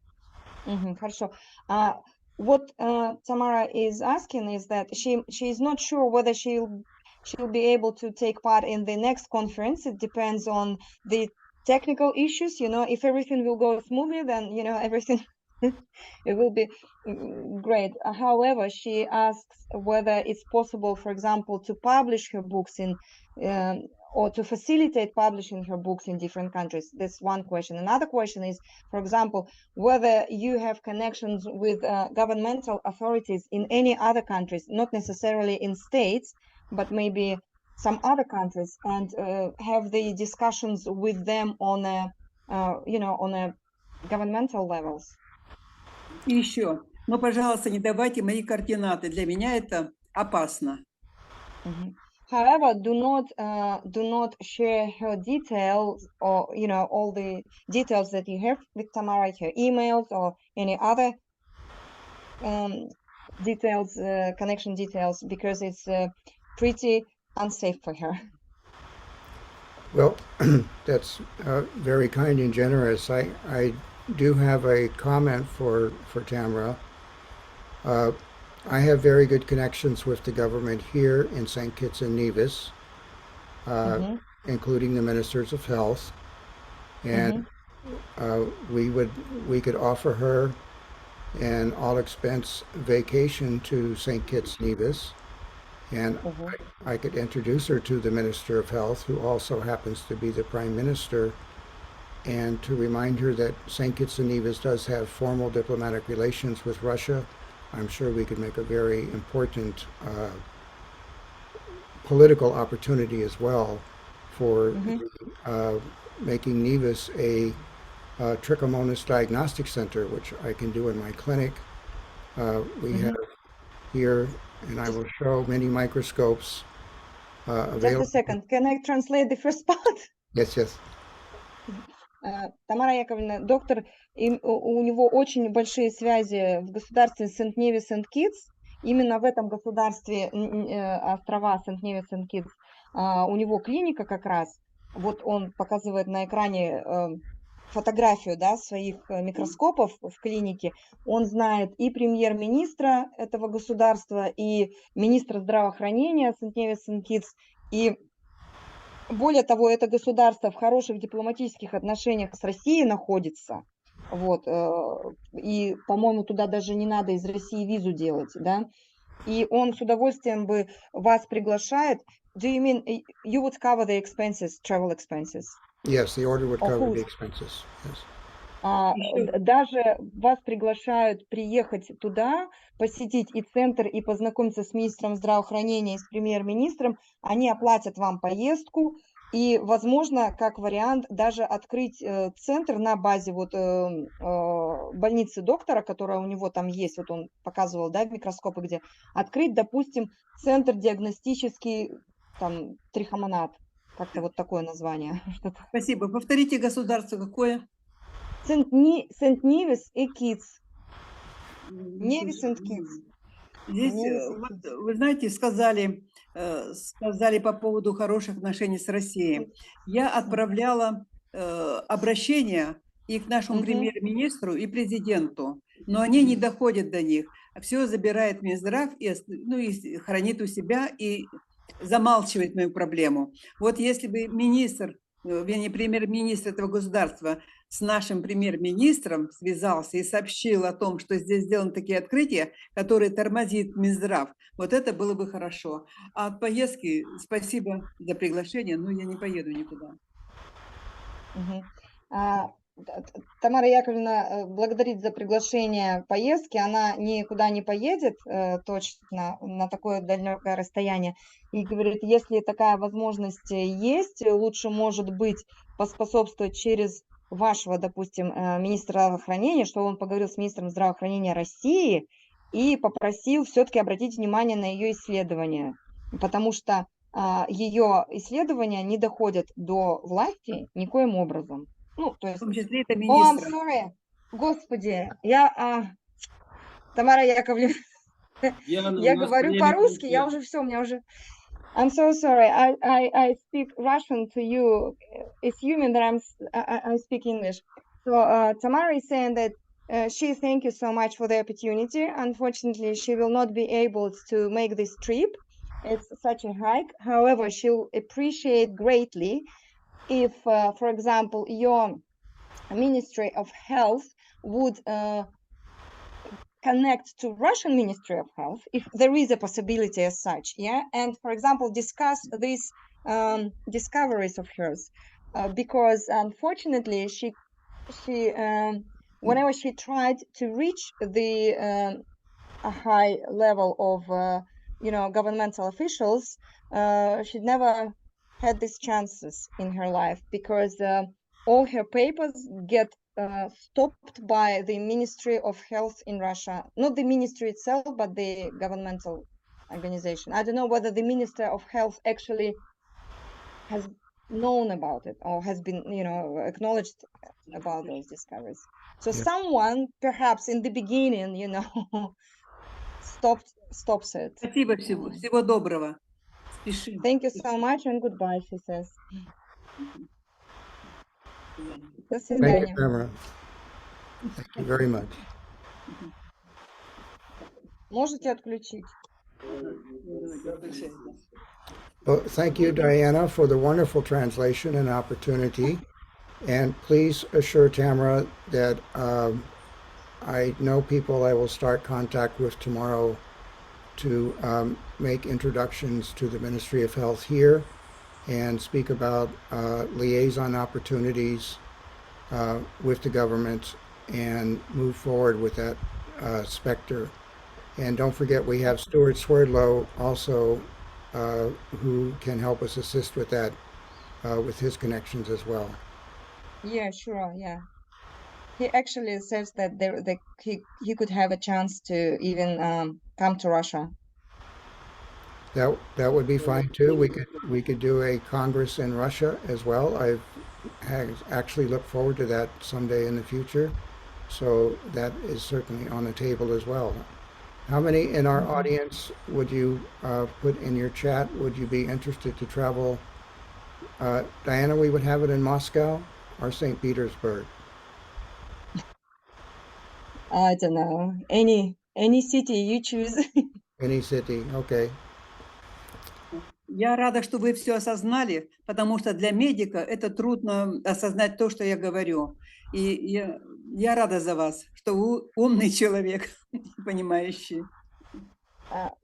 Tamara, thank you so much. She says, I'm so happy for you because as a medical professional, you actually managed to understood her concepts, and you are very thoroughly, you got very thoroughly deep into the subject, and she is very thankful to you for that. Thank you, Tamara, for the opportunity. I understand completely your writings. I have read all your books, and I will make an effort to introduce you properly to the North American and South American cultures where we have connections to do that. So you will be hearing from us in the very near future. Тамара Яковлевна, доктор вас очень благодарит. Он говорит, он прочитал все ваши книги, какие было возможно найти в переводе. И, безусловно, приложит все максимальные усилия. Со своей стороны он свяжется завтра, с сегодняшнего дня уже начнет взаимодействовать с представителями министерств своего государства, Невиса и КИТ. И он понял вашу просьбу и постарается через них достучаться, возможно, и до российских властей, если такое, конечно, получится, да, то есть никто не дает гарантии, но он будет прикладывать к этому все усилия. А с точки зрения донесения информации до широких масс, безусловно, будет большая работа в этом направлении проделываться с этого момента. Время кончается. Danke schön. Thank you very much. Thank you very much.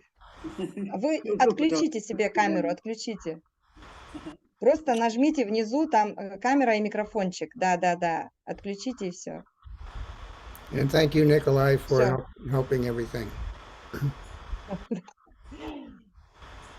And thank you, Diana, for the wonderful translation. That was a very unique and wonderful opportunity to hear firsthand from Tamara her teachings and her research that she has done so masterfully. Thank you. I didn't expect that to be so scientific, actually. I just to me, I did my best. I'm sorry if it was very primitive, No, you did a great job. You did a great job, dear. And we will talk soon about organizing perhaps a Congress for Russia towards the end of this year or early next spring. The only unfortunate part is for the American people, they're going to have to get a visa if they want to travel to Russia. So you may want to think about that. And perhaps to get more of an audience, it might be easier to think of a neighboring country like Finland or Estonia or somewhere. If Tamara is able to travel across the border, so that more people can go, because I know a Russian visa right now is difficult for Americans. If we are talking about anything for both parties to meet, I'm not sure whether she will actually travel because she is in her 80s. Yes, I think she's a understand. little bit reluctant to travel. Yes. However, if she would ever consider this, then I think the nearest country that is possible to visit for her without visa, because Estonia and Finland would require visa for Russians, and they will not they wouldn't issue it for sure at this current time, political time. However, those countries like Turkey, for example, Russian people can travel to Turkey. Turkey is not that far away. Maybe Georgia and Armenia. I think Turkey would be okay if it's easier for her to travel. Of course, once you get on a plane, if she wants to come to Nevis, she will be very well received. And we have a new hotel that's being built next to the Malcolm Gashard Conference Center. So Oh, wow. she would be staying in a very nice place with very little need to travel, back and forth. And we would take care of her graciously, you know that. So those are some things to consider. And we could even hold it on St. Kitts itself at the Marriott, just to make it very, very easy for everybody. So that's a possibility too. Okay, I'll pass it on to her. Thank you, dear. And we have next coming up Dr. Anthony James. Are you still with us, sir?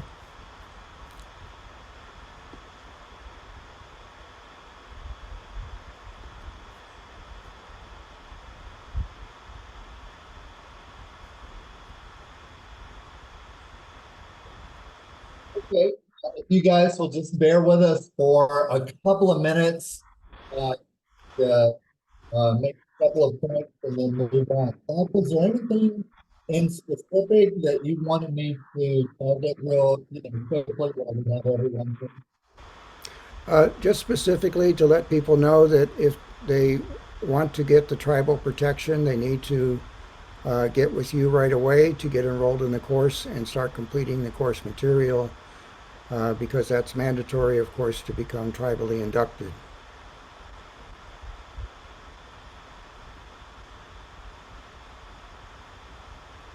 Anthony, you are muted.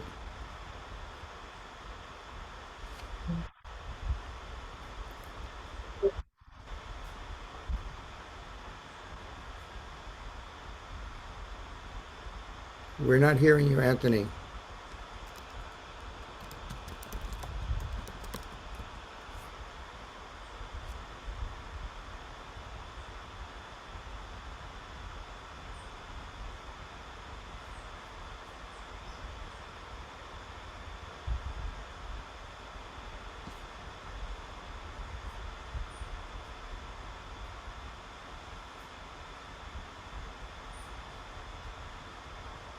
Anthony, we're not hearing you.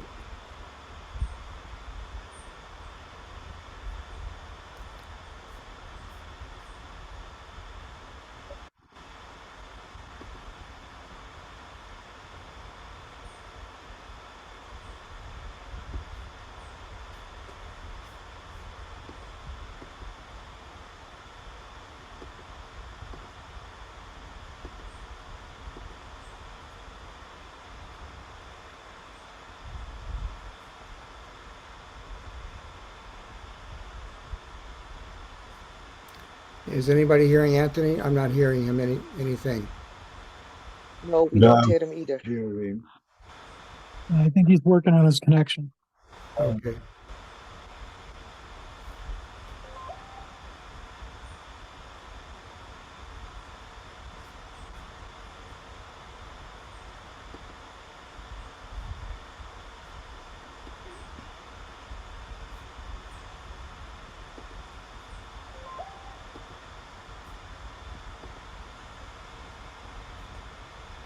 I've just made you host, Anthony. You can try now.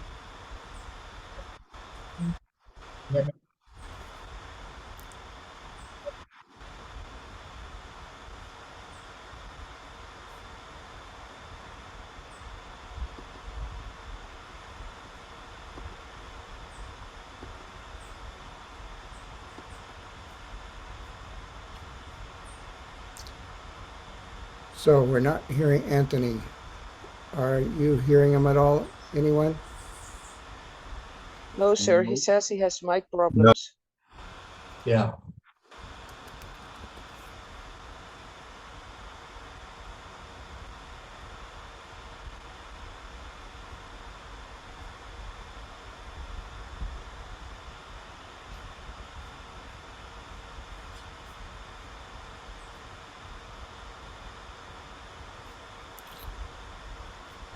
So I don't think this is going to work. But at any rate, the principal message of Dr. J is to get with him and get started on his enrollment course it's not on the SMOC platform, so you'll have to get directly with him and get prepared and get ready for September 7th in Tampa. So he's going to restart. We'll just wait a moment to see. Does anybody have any questions or comments on Tamara's lovely presentation? Yes, Doc, I'd like to, you mentioned the blood electrification and cancer. Yes. I have a unit I got from Soda Instruments that does blood electrification and colloidal silver making.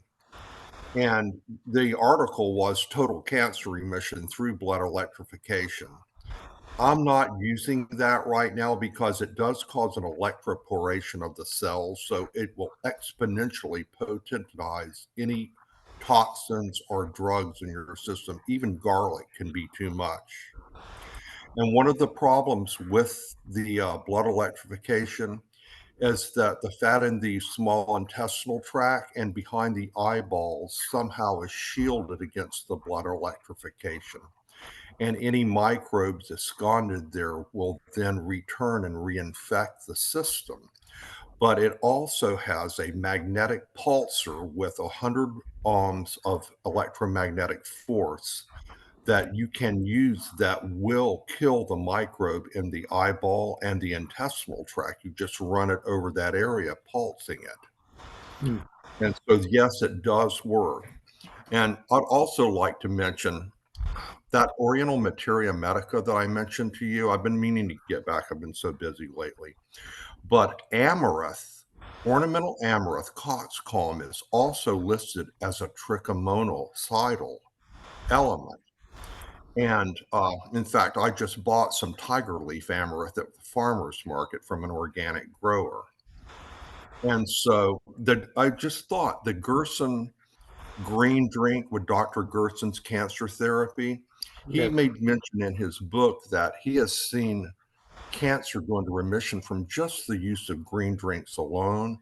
And they always contain the chenopodids, either beet greens or Swiss chard, which are Amaranthaceae plants.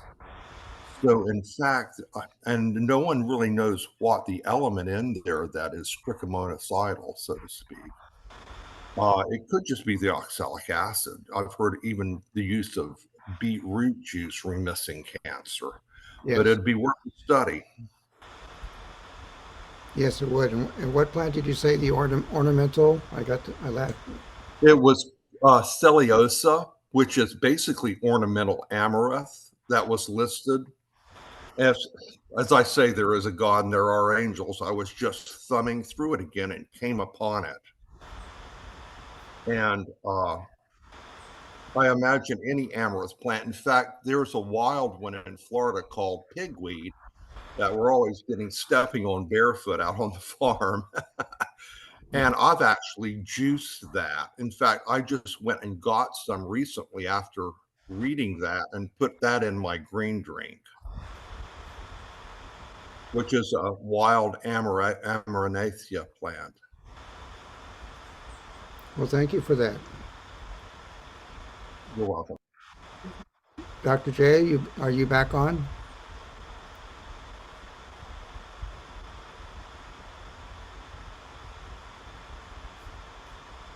Doc, I missed the part. I had to step away from the part in which you asked, how do we distinguish a blood platelet from trichomonas? Is it the same as what Dr. Tamara discussed about what the gynecologists do under the fluorescent microscope, or did she discuss something else? No, that was basically it. You need to get a fluorescent microscope,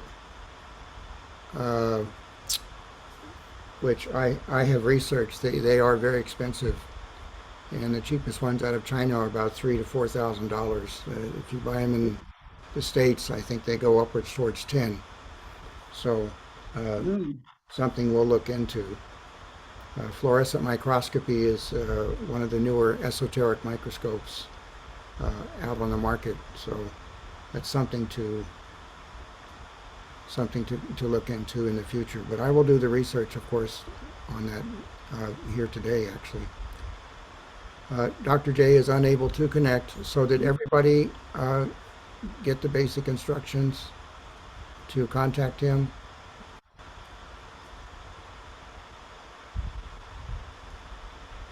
He's putting in the link his contact information in email that just came in the chat box, so that's the way to contact him. And I really urge you all, as lawless as the lawfare has gotten in the United States, if you're practicing there, it's really worth it to go the extra mile and also get yourself tribal, because you just never know what you're going to need in terms of defense should something terrible come down and happen to you. So I think it's a very, very good, and it's actually, he's not charging a lot of money for it. I think it's well worth your time and investment myself, personally. Any more questions for today? Doc, I would like to follow up on today's presentation with the University of the West Indies in Jamaica, if you are so inclined. Yes, be very interested, Dexter. We have, obviously I have more than 7,000 patients on this island, so I have lots of connections here, where we actually could be the research center for a project, because I do have the microscopes, and I do have the clientele coming in every week, and we're seeing it already, what she's talking about. Akeisha and I, Akeisha's with us today. Akeisha's working the microscopes for me very diligently, and we're doing a lot of blood microscopy. So we'd be very interested, Dexter. Okay. Are you speaking in terms of the medical campus or the agriculture? The medical campus. We'd be very, very, very, very interested in that. Oh, okay.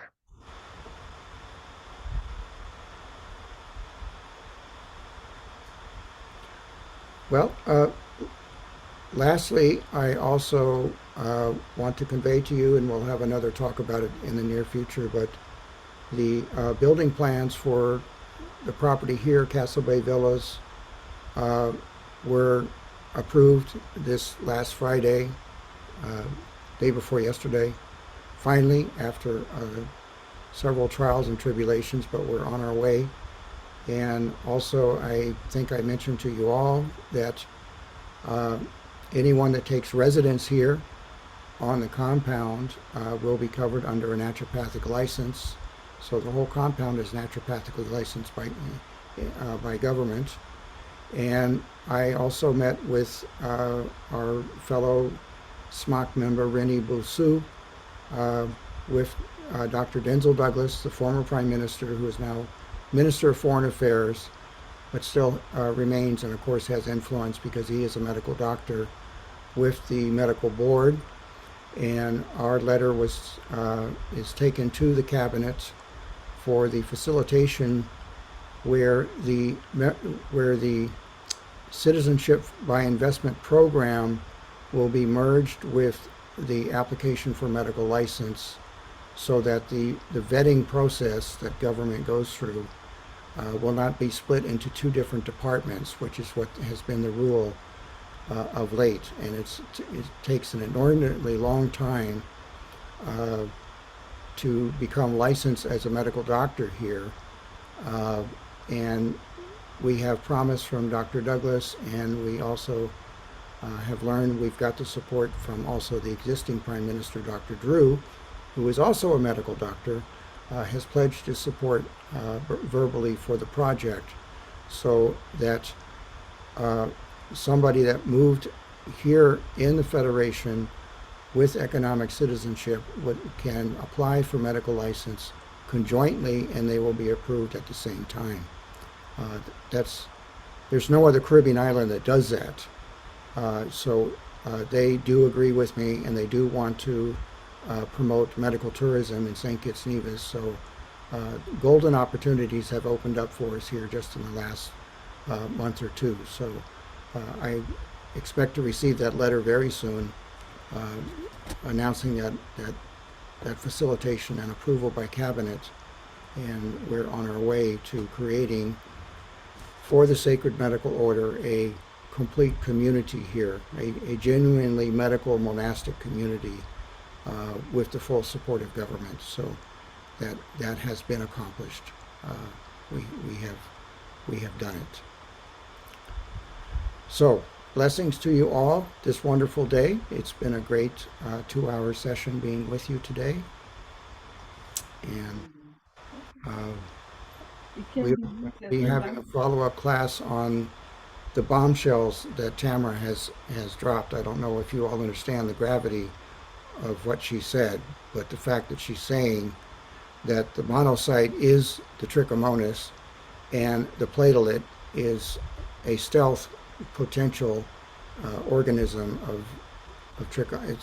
It's just, I have to digest this for a while, because this turns medicine upside down on its head. It certainly does, Dr. Charles. It's quite mind-blowing, and everything that we've been taught, me included, from the 60s, is just been overturned. I would really like to see the scientific publications that verify this whole concept, and I'm looking to you to provide the references and maybe a translated version. But this is quite mind-blowing and quite outreaching. One of the questions I had was, does this trichomonas aspect apply to other parasitics organisms that are pleomorphic, like toxoplasma, maybe amoeba, and others? And if it does, that's a whole new paradigm shift that we have to get used to.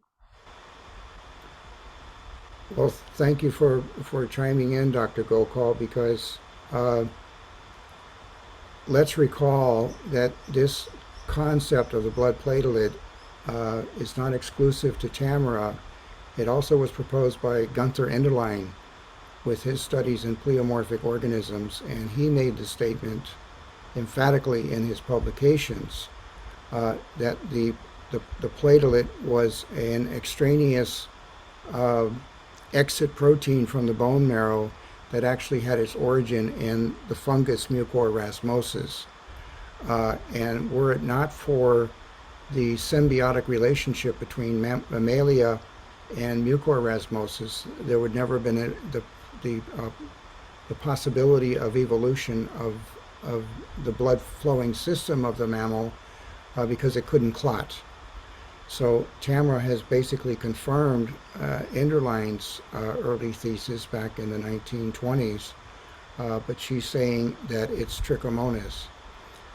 The other thing I find astounding is, if you read her books carefully, they parallel almost precisely what Alphonse Weber was saying with regards to the malaria parasite, which is also a protozoa. Right, yes. Yes, and Tamara now also dropped another bombshell on us, because she's recognizing the potential involvement of toxoplasmosis, which is another protozoa that's prolifically very, very infectious in nature. So certainly a lot to digest here. Certainly a lot to digest. And just from a marketing aspect, would you say we have an opportunity here to establish, with the right kind of people and personnel, a trichomonas center in St. Kitts and Nevis, worldwide, for anyone to come visit, to get diagnosed, to get screened, scanned, or whatever, with the full endorsement of Tamara, because St. Kitts and Nevis does have formal diplomatic relations with Russia, so travel is back and forth does not require visa. Because me, as a St. Kitts Nevis citizen, I don't require a visa to go to Russia. So big doors could open opportunity-wise for putting her work on the map, putting microscopy, and doing some very straightforward research. And thank you, Dexter, for reaching out with University of West Indies. If we could secure that type of research support and endorsement from a formal university, this could spell very big opportunities politically. And I have to say that because if you don't understand West Indian politics, as I'm sure you know, Dexter, you don't understand what it takes to get things done. But when tourist dollars are involved and economy is moved forward, that's when you garner and get support very quickly of the powers that be, so to say, to do that. And I certainly have all the connections, and I know exactly the phone calls to start calling on Monday morning to get this on the roll. So if we could conjoin the research with the medical tourism, with the endorsement of the University of West Indies, the full support of the St. Kitts Nevis government, we've got something very viable, to say the least. All right, folks, so we'll leave it at that. And sorry, Dr. J, that your mic bombed out, but we can pick this up again next Sunday. And blessings to you all. Thank you for joining. Thank you, Dr. Gokal, for coming on board as well. I'll be collaborating with you on these matters as we go forward. Thank you very much, Dr. Charles. Wonderful, wonderful session. It really was. God is good. God has graced us. God has blessed the Sacred Medical Order in so many ways. Let's continue the mission because we have everything we need right now. We are on a roll, folks. We are on a roll. Thank you so much. Thank you so much, Dr. Gokal. Thank you now.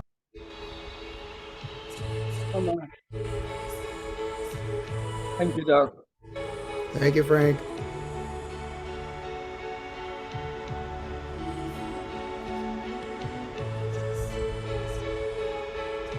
Thank you so much. Awesome. And thank you, Diana. Thank you for all the contribution. Thank you, Doc. So grateful for you.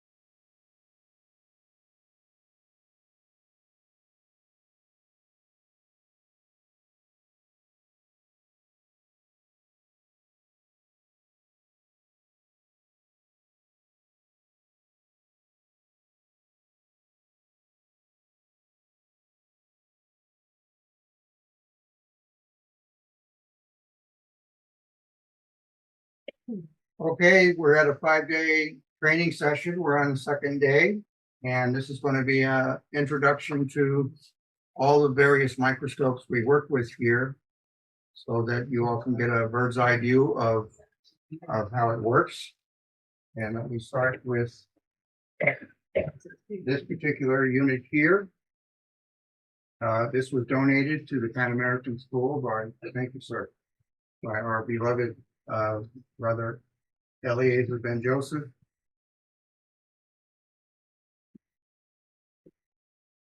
And his wonderful daughter Lacey, very kind of them.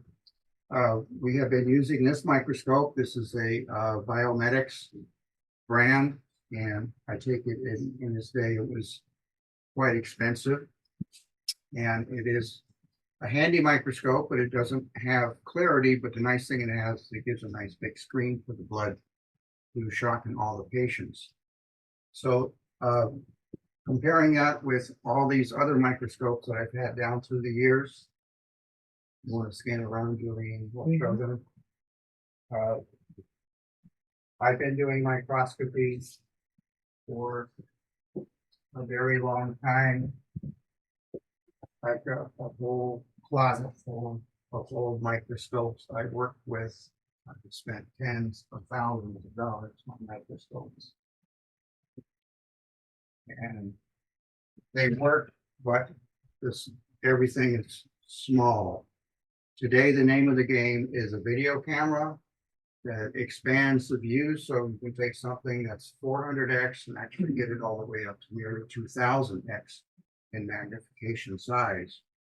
And plus, it's live, it's real. So different from standard microscopy, which usually is everything is dead.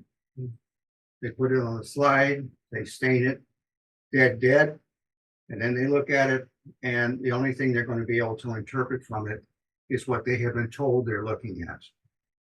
Okay, because most doctors don't spend any time actually studying the history of microscopy and all the controversies that built into it until Big Pharma took over and said, hey, we're going to standardize bacteria. We're going to give a drug for every bug. Name of the game, that's it, it's over. And you have the mess that you have today called post-COVID turbo cancer, right? It failed. The system failed completely. So we're going to show you today how you can turn that around and start looking at things alive, real, open view, and leaving on the patient at the moment that you and the patient are looking at it. So let's start with classic. I'm going to call this classic because Robert Bradford, who is one of the founders of alternative medical microscopy back in the 1990s, was actually here on Nevis back in 1992 at the world's first Caribbean microscopy conference. We had this big setup similar to this, but back in those days, we didn't use video cameras. We actually used security cameras called CCTVs, right? And most of that work was in black and white, okay? There was no color. So you would basically makeshift an old security camera, put some extra optical doodads on it to get bigger magnification. And then when video cameras came out, high quality ones like this particular Canon model, you improvise another set of lenses. And, you know, I've looked around on the internet and I don't even know where this came from. This is not even a standard piece. So obviously it was fabricated and then put into a regular medical, mind you, very expensive microscope, and then a very high powered optical source of illumination. And that's going to give you the blood that we're going to see in just a moment.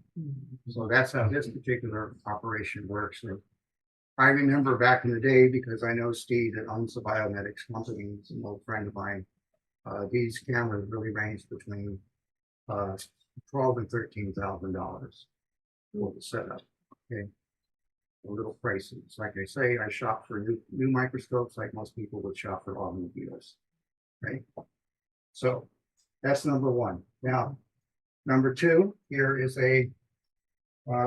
essentially a $3,000 Chinese microscope that I bought last year. This is a nice microscope. Okay, it's nice. It's got a nice clear screen. It's got the micron graphics out in it. It's a very clear image. Okay, this is the blood at 4x microscopy, and it's crispy clear, clean, but there's no dark field. Okay, there's no dark field. Pardon me? Can we turn off the light? Right in the just behind you. See if it's yeah, maybe they can see. It's not that. You see the light there. That's what I mean. It's no light there. No, that one. The reflection. The reflection. No, not that one. For that one. I have the reflection. Yeah, I have the reflection. Here? Yeah. Oh, it's Yes, that's good. That's good. Thank you. Better. Yeah, Okay. thank you. Okay, so we'll show you how this one works. Now, let me show you one of the first things you look at, whether you have a decent microscope or not. Okay. Over here, I've got what's called an OMAX. All right. And these you can get right off eBay. Okay.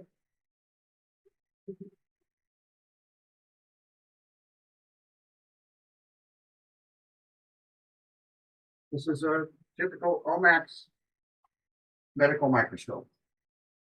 Gives pretty good image. The Chinese microscopes, people say, oh, Chinese is no good. That's not true. Okay. Chinese are very adept at manufacturing these days. They have taken American standards into the land of steroids. You don't think they do good things? Then let's take another look at your cell phone and think about how reliable that is for you. Okay? They do good manufacturing. It's no longer cheap stuff anymore. There are factories that make some cheap things, but their work is very good quality. This OMAX, okay, to me, I don't like it. Because when I shift from one objective to the other, I got to refocus over again. Because the distances are not calculated between the objection and what you're looking at. This microscope is very good at that. That's 4x, that's 10x.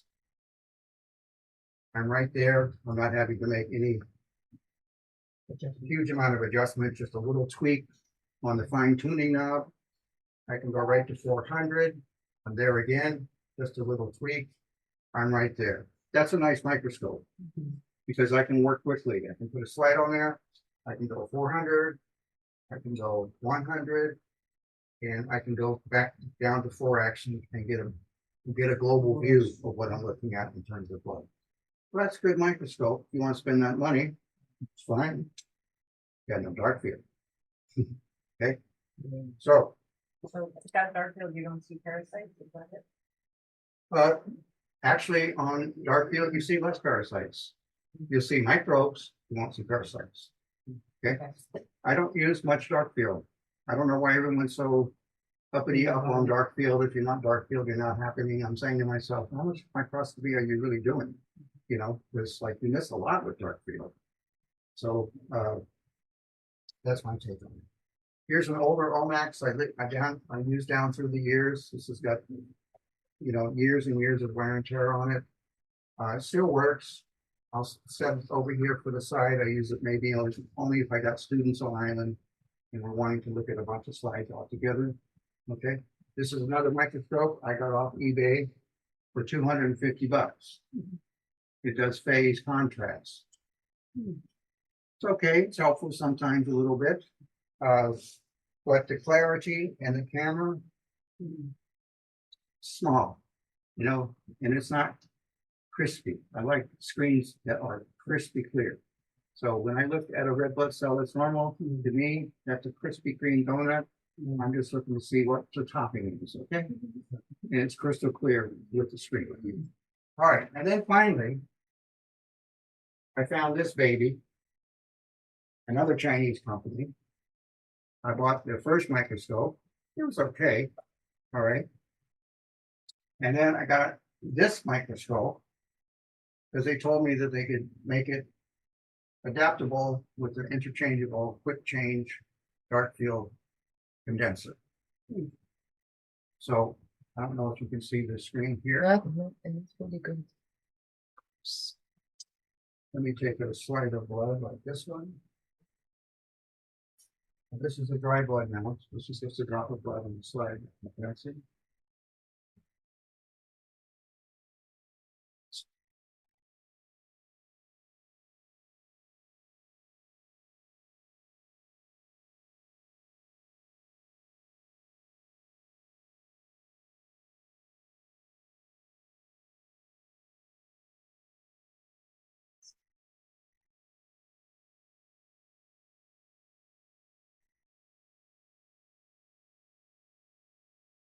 Okay, there's the blood. You can see what it's not. It's not. Now, here's what I did. This has a video screen, which is smaller than this one. This one is I think a 9-inch screen. This one was 7. Don't be fooled by the camera when I tell you the megapixel ratio. That's only half the story. The second half of the story is the dot matrix of the actual LCD crystal that you're looking at. So you can have a camera like this one. This one's This one's 9 megapixel. We'll look at this one in a moment. But that really is meaningless because once you hook it up to a Macintosh computer, the resolution and crispness of the image goes way down. You can get a nice big picture like you're going to see in a minute on here, like this video camera, can blow things up real nice, but the resolution is very low. It's shadowy, it's fuzzy, right? So this one, all of you come and take a look at these. These are red cells on a glass slide from Saturday, day before yesterday. It's dead blood, but look to see how crispy the red cells still are. And then the drops were put on those, right? Like that slide, the drops were put on. No drops. But Just the green- thing right there. That was it. So is that a green field? It might be, you can't pay attention to that because it's all blood. Oh, but So the blood's dried and it's been sitting around, so. It's just to see that it still can pick it up, even if it's already old for 3 days. Well, it's just interesting to see is how crispy the red blood Yeah, cells still yes, are. yes, yes. What's the magnification on that one? If that's, we're at a 400 objective, blown up, I'd say it's well over 1,000. It's probably 1,200 to 1,500. Wow. Yeah. is this the one you would recommend to start with? Yes, this is the one I started. Okay. What is it? In fact, you don't start with this one, you probably end up wanting to get two. To be frank with you. Okay, it's a really, I bought all kinds of microscopes. This is a sweet little microscope. Okay, don't be fooled by the big screen because I'm going to show you something else here in a moment. So you all saw the red cells, how crispy they are, right? Right. Now, how did I do that? Well, I did that with a $10 iPhone movie magnifier, a Fresnel lens. So I took a small video screen, which is adequate. Okay, for me, it's adequate. But what's nice about this is I can show a patient and they can look and go, "Ooh, you see that there? You see that there? Those are microbes in your blood." Because I like, oh my God effect for patients because you get compliance. Because if they see the microbes there and they say, where do they come from? They're coming from your gut and your bad digestion. Okay, yeah. Yes. Yes, I cannot get closer. I tried. What's the name of that? There is no name. It's okay. I had this fabricated for me. I had them put a special rack on it because now I'm going to show you. This is a dark field condenser. This is a universal dark field condenser, and that's the screen in bright field. I take out the bright field. I swap it with the dark field, Oh, wow. just like that, Oh, okay. and I'm right there. Wow. You can take now and look at the blood cells under bright field. This is dark. Right. This is dark field, excuse me, just like that. And no other microscope you can buy like that, just like that. So I got two microscopes in one. Yeah. Okay, One dark field or no dark field, right? dark field or bright field. Right. Bright. Right. It's called bright field. Is this a microscope which you sell? Bright and dark. So that's two microscopes in one. That's How much cool. was that one? $3,000. Yeah. Pardon me? They like food and all that. Yes, okay. That's the dark.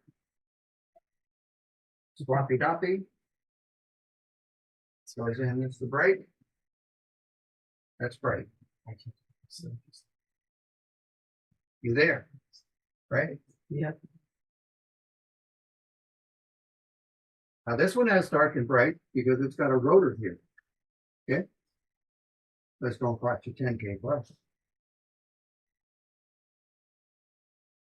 And it's not as crispy. This is crispy. So the Fresnel lens adds an extra magnification.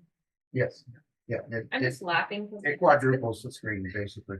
My husband has had this screen from an old TV for years. He found it on the side of the road, and he's like, "I could use this one day." And I'm like, Yes, you can.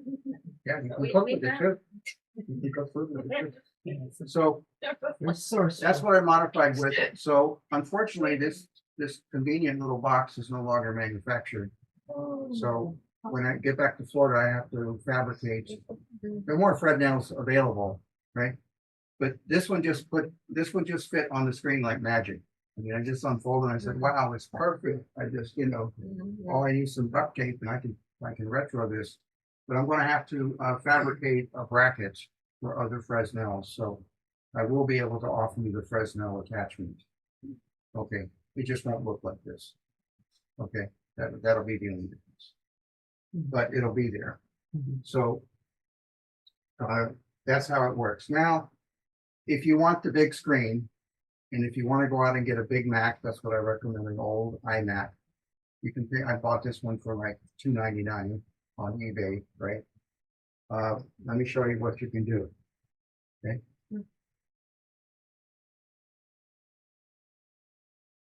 If you really want this. So all you do is you just take this screen off, like so. This is an Omax. This is the same company that makes this microscope. If you go Omax on eBay, you'll find one of these.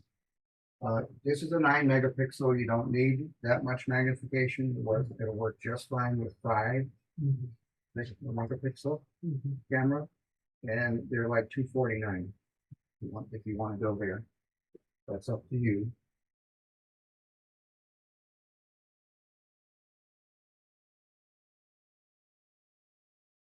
And simply load in the software.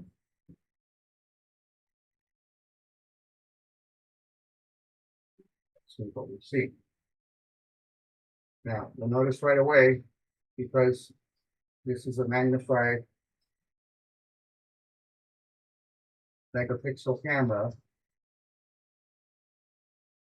those are the exact same red cells that you saw with the other screen.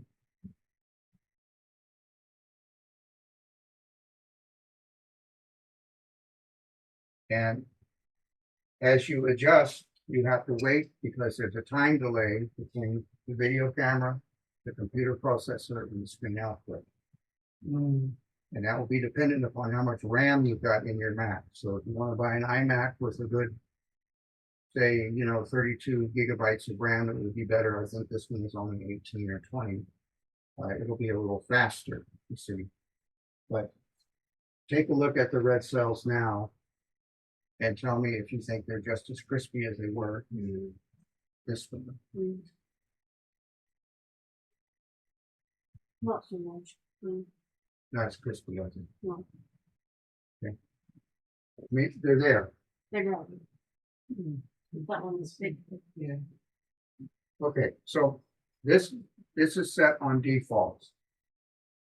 You notice I just started up the camera, and everything is on software default. Okay. Now here's what I can do, because if you notice up in the program, the magnification was only 50%. So I'll go to 100. You see how big they are now?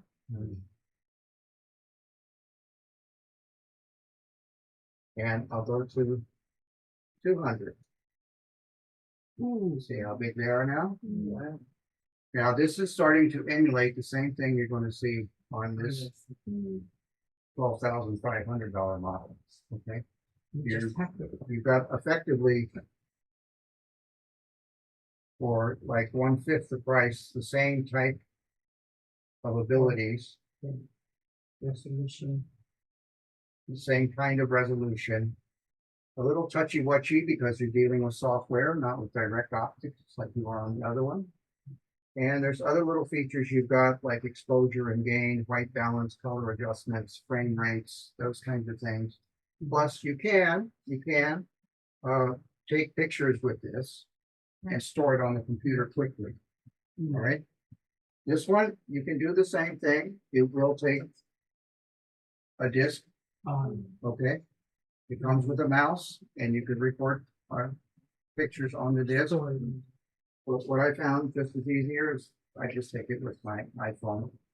And I want whether I want photo or camera. I'm there. Then from there I can go right to my computer at home and I'm done. So you just take your pick. All right, so Akeisha, you want to? We're going to do a live blood now. We'll show you how it's done in clinical practice. And we'll show you different features of the kind of microscopes you can use.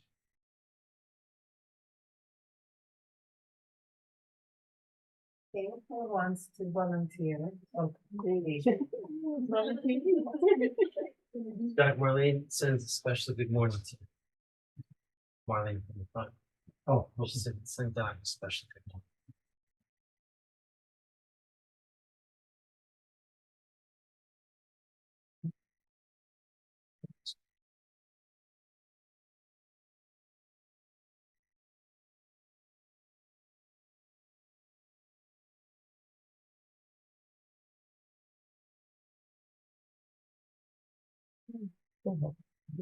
Now, while she's doing the finger stick, we're going to treat him as if he was just a patient here in the clinic. There are other things we do with the microscope other than just live blood. We also do urinalysis. We do crystallography on the urine.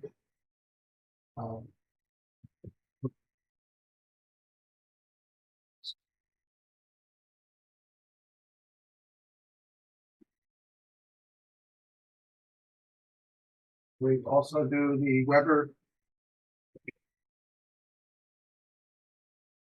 malaria cancer flags. This is the urine crystallography that we do, where we take the urine in a centrifuge. We spin it down and we look for sediments, and then we let it dry on a hot plate, which will crystallize the urine. And you can see early stages of renal failure, and you can also diagnose kidney stones. It's very, very handy for kidney stones because other than a slap on the back, patient may not have a big stone that's perking there, but they are actually forming gravel. Yeah. And they're working their way towards the emergency room outcome eventually. So you can catch it early. And I have kidney stone patients that come see me every year just to get that slide done to see how their kidney is working and whether they need some more bush to clean out the stones. Put them on extra B6. It's good doctoring. Right, Kathleen? It's good doctoring. So you don't catch them and it's really so bad already. You don't have to catch them when they're bleeding and they're like Bleeding. this. Yeah. You have to go in and do surgery and Kidney stones are really painful. exactly. You had them? No, but I know a patient. So Yeah, let's they- do it on so camera. painful. Okay. So we're going to up close the finger stick doing. Yeah, one moment. This is Akeisha. This is my laboratory assistant and student of the DMM program. You've all probably have seen her on the Zoom chat entries. And she's going to do a finger stick now. Yeah, you know. There you go. Give them the finger.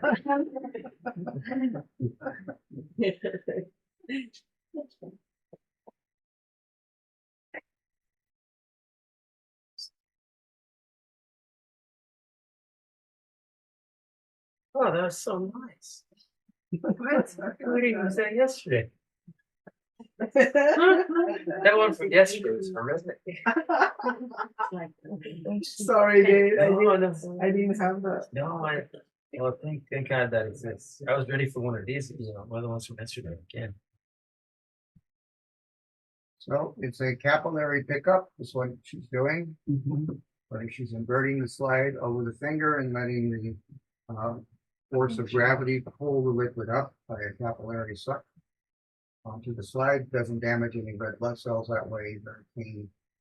It's opposite of putting the slide and mashing it on the fingertip and squeezing blood cells and making a sloppy mess of what can be a journey. And what's that liquid that you're adding there? Salam. We're adding isotonic saline. Yeah. Just one drop, and the reason for the one drop is that it spreads out the red cells nicely on the slide and lets you allow to look into the most important part, which is not the red cells, but the serum. is where you find the parasites. That's drinking water. Pardon me? That's drinking water. No, isotonic saline. Okay. No ocean viruses or bacteria or none of that. It's just I'm used to isotonic. sterile water. Yeah.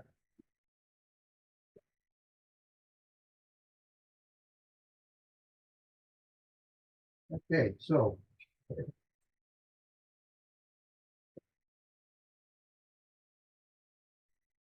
now we just put the blood cell on the slide, and you can see the cells are running, and we have to wait for a moment for it to settle down because the blood is still spreading through the glass slide because she just applied the cover to it. So we have to wait for gravity to slow down until we can start seeing a good image. Sometimes we can get to the outer edge of the slide where it's slower, and you can see what appears right away on the screen. So right here, we've got a white blood cell, Right. okay, a lymphocyte, Right. and you have red blood cells going around it. Now, this, believe it or not, is a perfect speed to get a big overview of how the overall blood looks, because already I saw a parasite go up the top of the screen. Okay. Oh, wow. And you're also starting to see, because we're on the outer edge of the screen, some red cells are already going into a state of prenation. They're starting to shrink because they're losing oxygen, which is normal. Okay. Outside of that, the red blood cells are good Krispy Kreme donuts with a nice little vanilla top. Okay, so they're good. No big deal there, no target cells to speak of. And now it's starting to slow down. And we're going to get, now this is kind of the perfect speed to see, like right there. Yeah. And you see right up at the top of the screen. And another one there. This is where you have to differentiate between a blood platelet, all right, and a trichomonal Lebedewa organism. Okay. And this is the innuendo of looking at blood that regular medical doctors really don't know anything about. Right there is a blood platelet. You think. Yeah. Well, keep watching it. Right. Yeah. Because a blood platelet That's a thing. Right. is a dead piece of protein. It's not motile, it doesn't wiggle, and it doesn't have a flagella. You can have spindles off of it, but they don't wiggle, they're not motile. And if you look very carefully, you do not see a nucleus inside a piece of platelet, because it's like a broken off red blood cell. It has no nucleus. Okay. So first off, now, let me give you the scheme of things.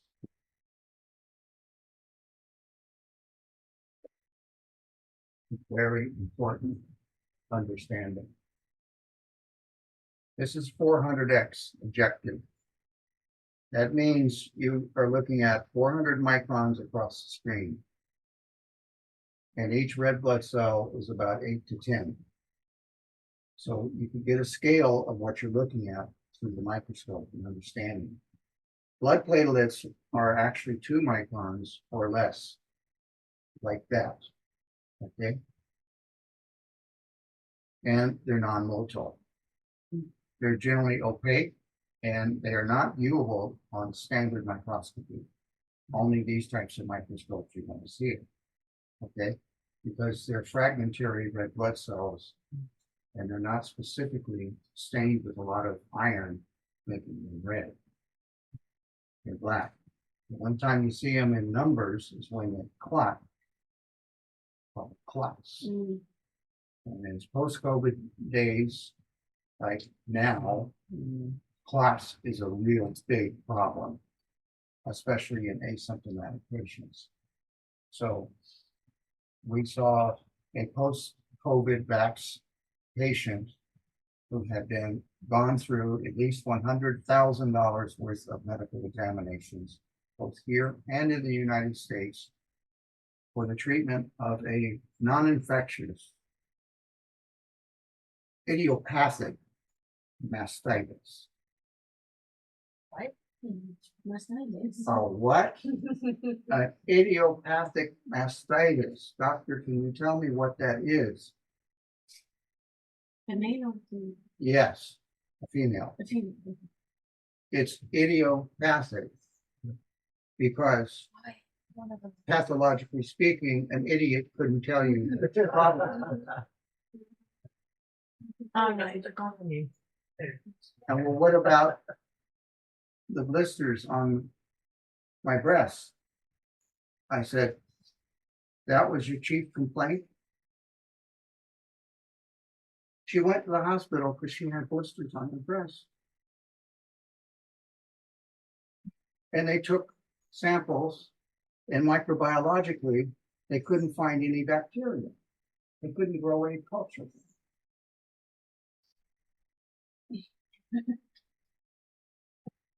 But they still gave her antibiotics. You know, the whole round, all the way up to Cipro, right? They still did that.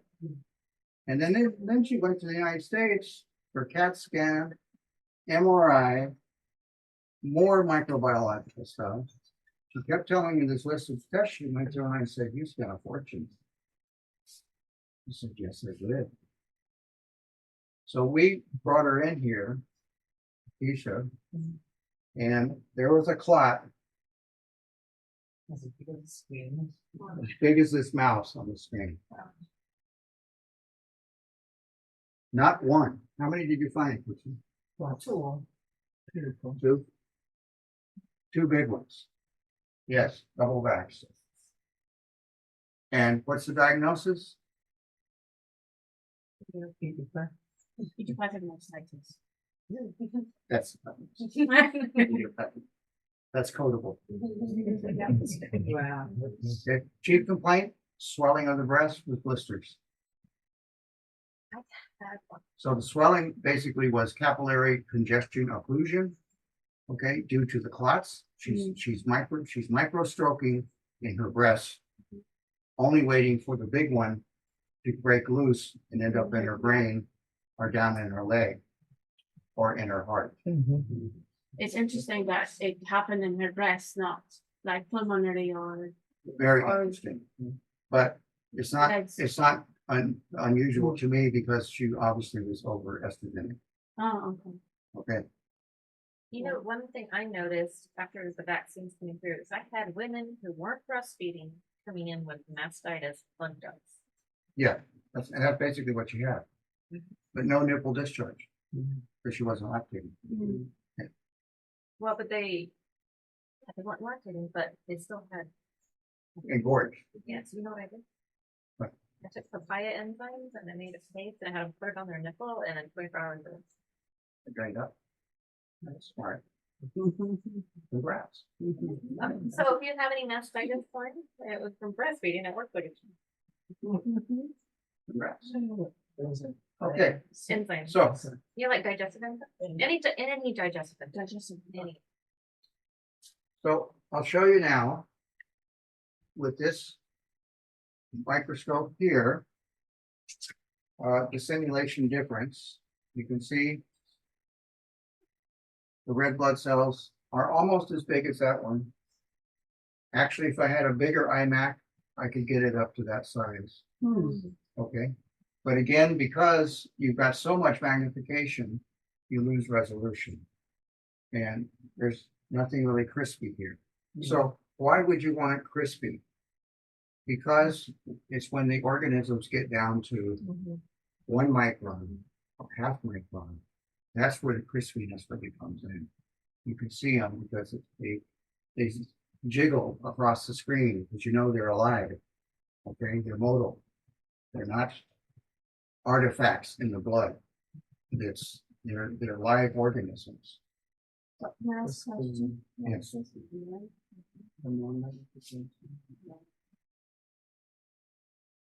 So now we'll scan. And Will you not get the reload pumping because of the saline? Pardon me? Will you not see reload pumping because of the saline? And they stack. No, the gentleman I talked to you about had massive reload. Even with the saline. Oh, yeah, saline really doesn't. The clumping of Rouleau is electrostatic deficiency of the red blood cell. Adding saline won't have any effect on it. You will see it. Isotonic saline added to the slide really does nothing to change the composition of blood at all. So it just gives you, because if people are dehydrated and you puncture and you don't put that drop of saline on, all the red blood cells are going to be clumped together and you can't see anything. Because it's not the red cells that are so important that the swimming is for. It's what's in between them. It's what you want to see. Like that's what you'd see without saline. Yeah. What can you do? I mean, you don't even get a good shot of the red blood cells. How long is that sample good for? Then half an hour? About 30 minutes, yeah. Oh. Sometimes an hour. So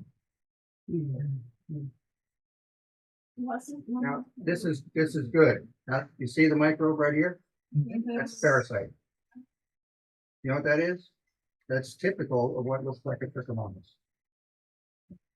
The motility. They're rotary. Trichomonas are very active and they're rotary. And if you look very careful, you often will see a flagella.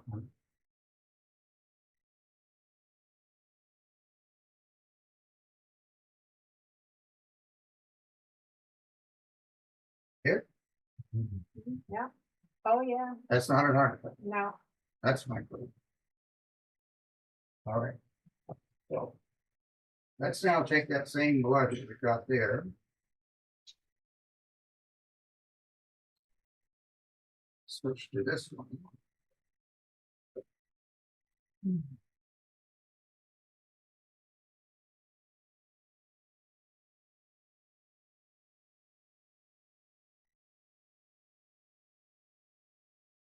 Doc, how common is it for that to be in blood? Extremely common. It's the norm, it's not the exception. I treat that in my pocket for every. Like soon I got school behind that program.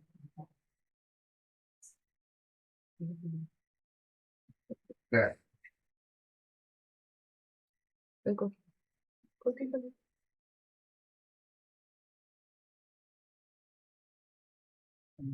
More crispy.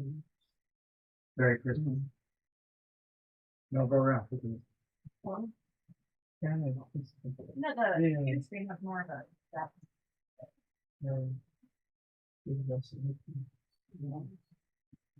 Yeah, there's more depth.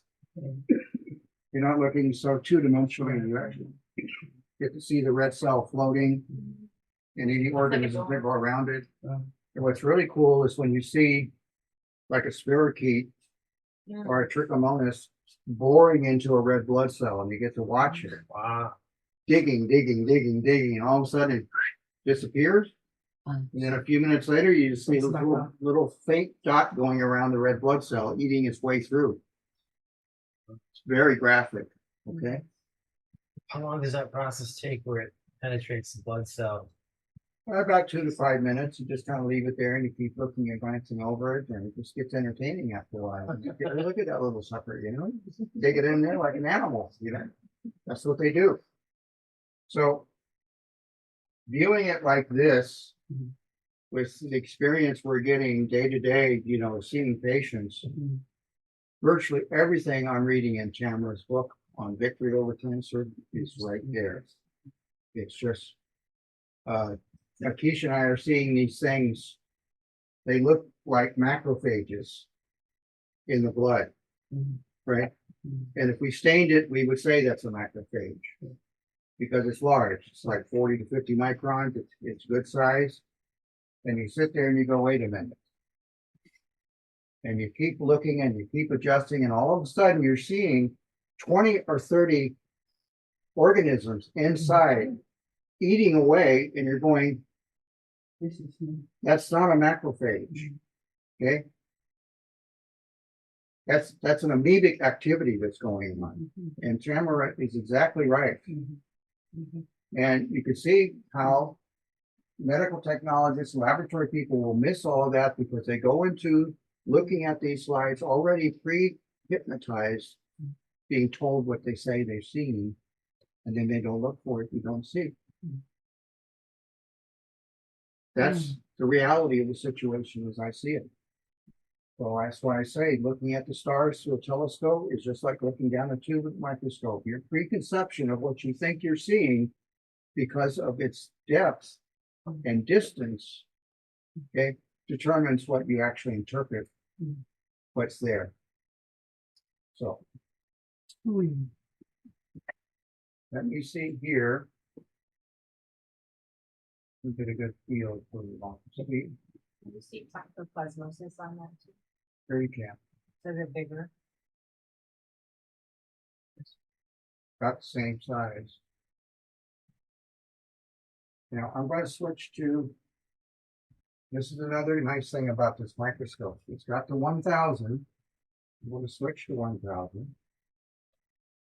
Okay, you can see it just takes a little tweaking adjustment to get me up to 1000. It's much larger now, and I don't have to use any oil. Nice.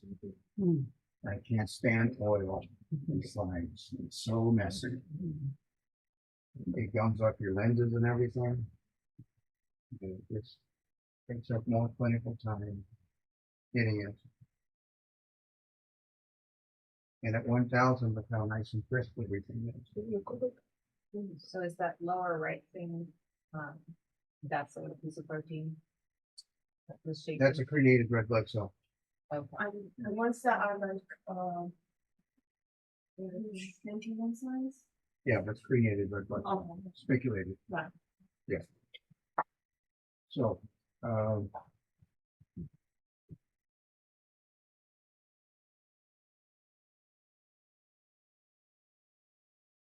point to all the students.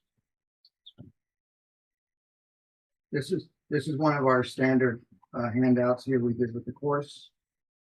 It shows you the different cells that you're looking at in terms of RBCs and also the nutritional aspects of them. Part of the training here. So you all that are looking at the video here, you won't have the pleasure of having your fingers stuck today. Everybody's going to hear, going to get to see what kind of heebie-jeebies are lurking about. And those are the interpretations. So we do three kinds of things here. We do a live mount, that's what you're seeing now. We do a dry mount, which is what we saw before, which is simply just a drop of blood. Pricked on the finger, allowed to dry, air dry, nothing fancy. Then we do low microscopy looking at the fibrinous clotting potential of the blood and how much free radical damage is occurring. That's another test we can do. And if we want, we can do the standard blood smear where you put a drop on the slide, you go like this, you smear the blood and you stain it with Giemsa stain. And for that, specialty testing for odd things like malaria that may walk in your clinic, or you can do more of the differential on white blood cell versus red blood cell for that fever. But I actually do very little of that. I get most of what I need out of just one dry and one wet, and you've got a good 90% of what you need. Clinically speaking. And you can tell by looking at this, I do most of my work at 400 resolution because of the magnification, and you get a wider screen view. You get to see more cells at one time, and it speeds up the process. It's just with this.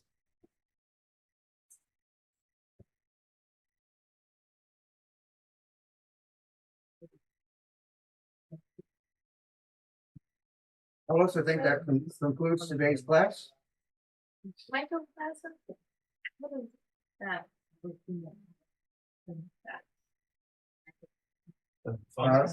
That's for an organism actually bound to the red blood cell. Okay. It's not actually spiculated.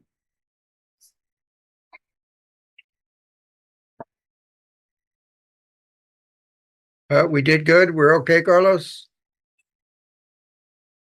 Thank you all for joining us. Everybody want to say bye to the crowd? Bye.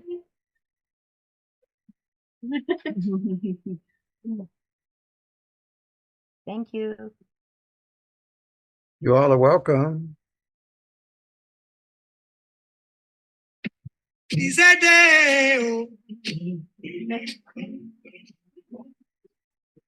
So we'd love to see you here in Nevis, where there's the real life, the real sun, the real people, and not the phoniness of living in the state-controlled places of other parts of the world. Blessings to you all.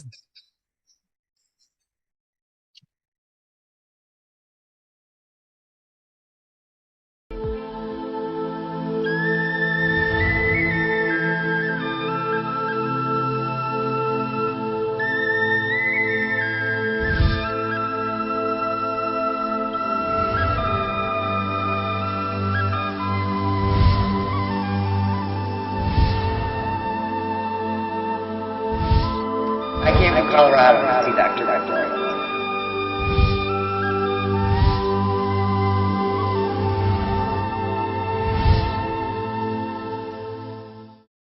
Good day, Dr.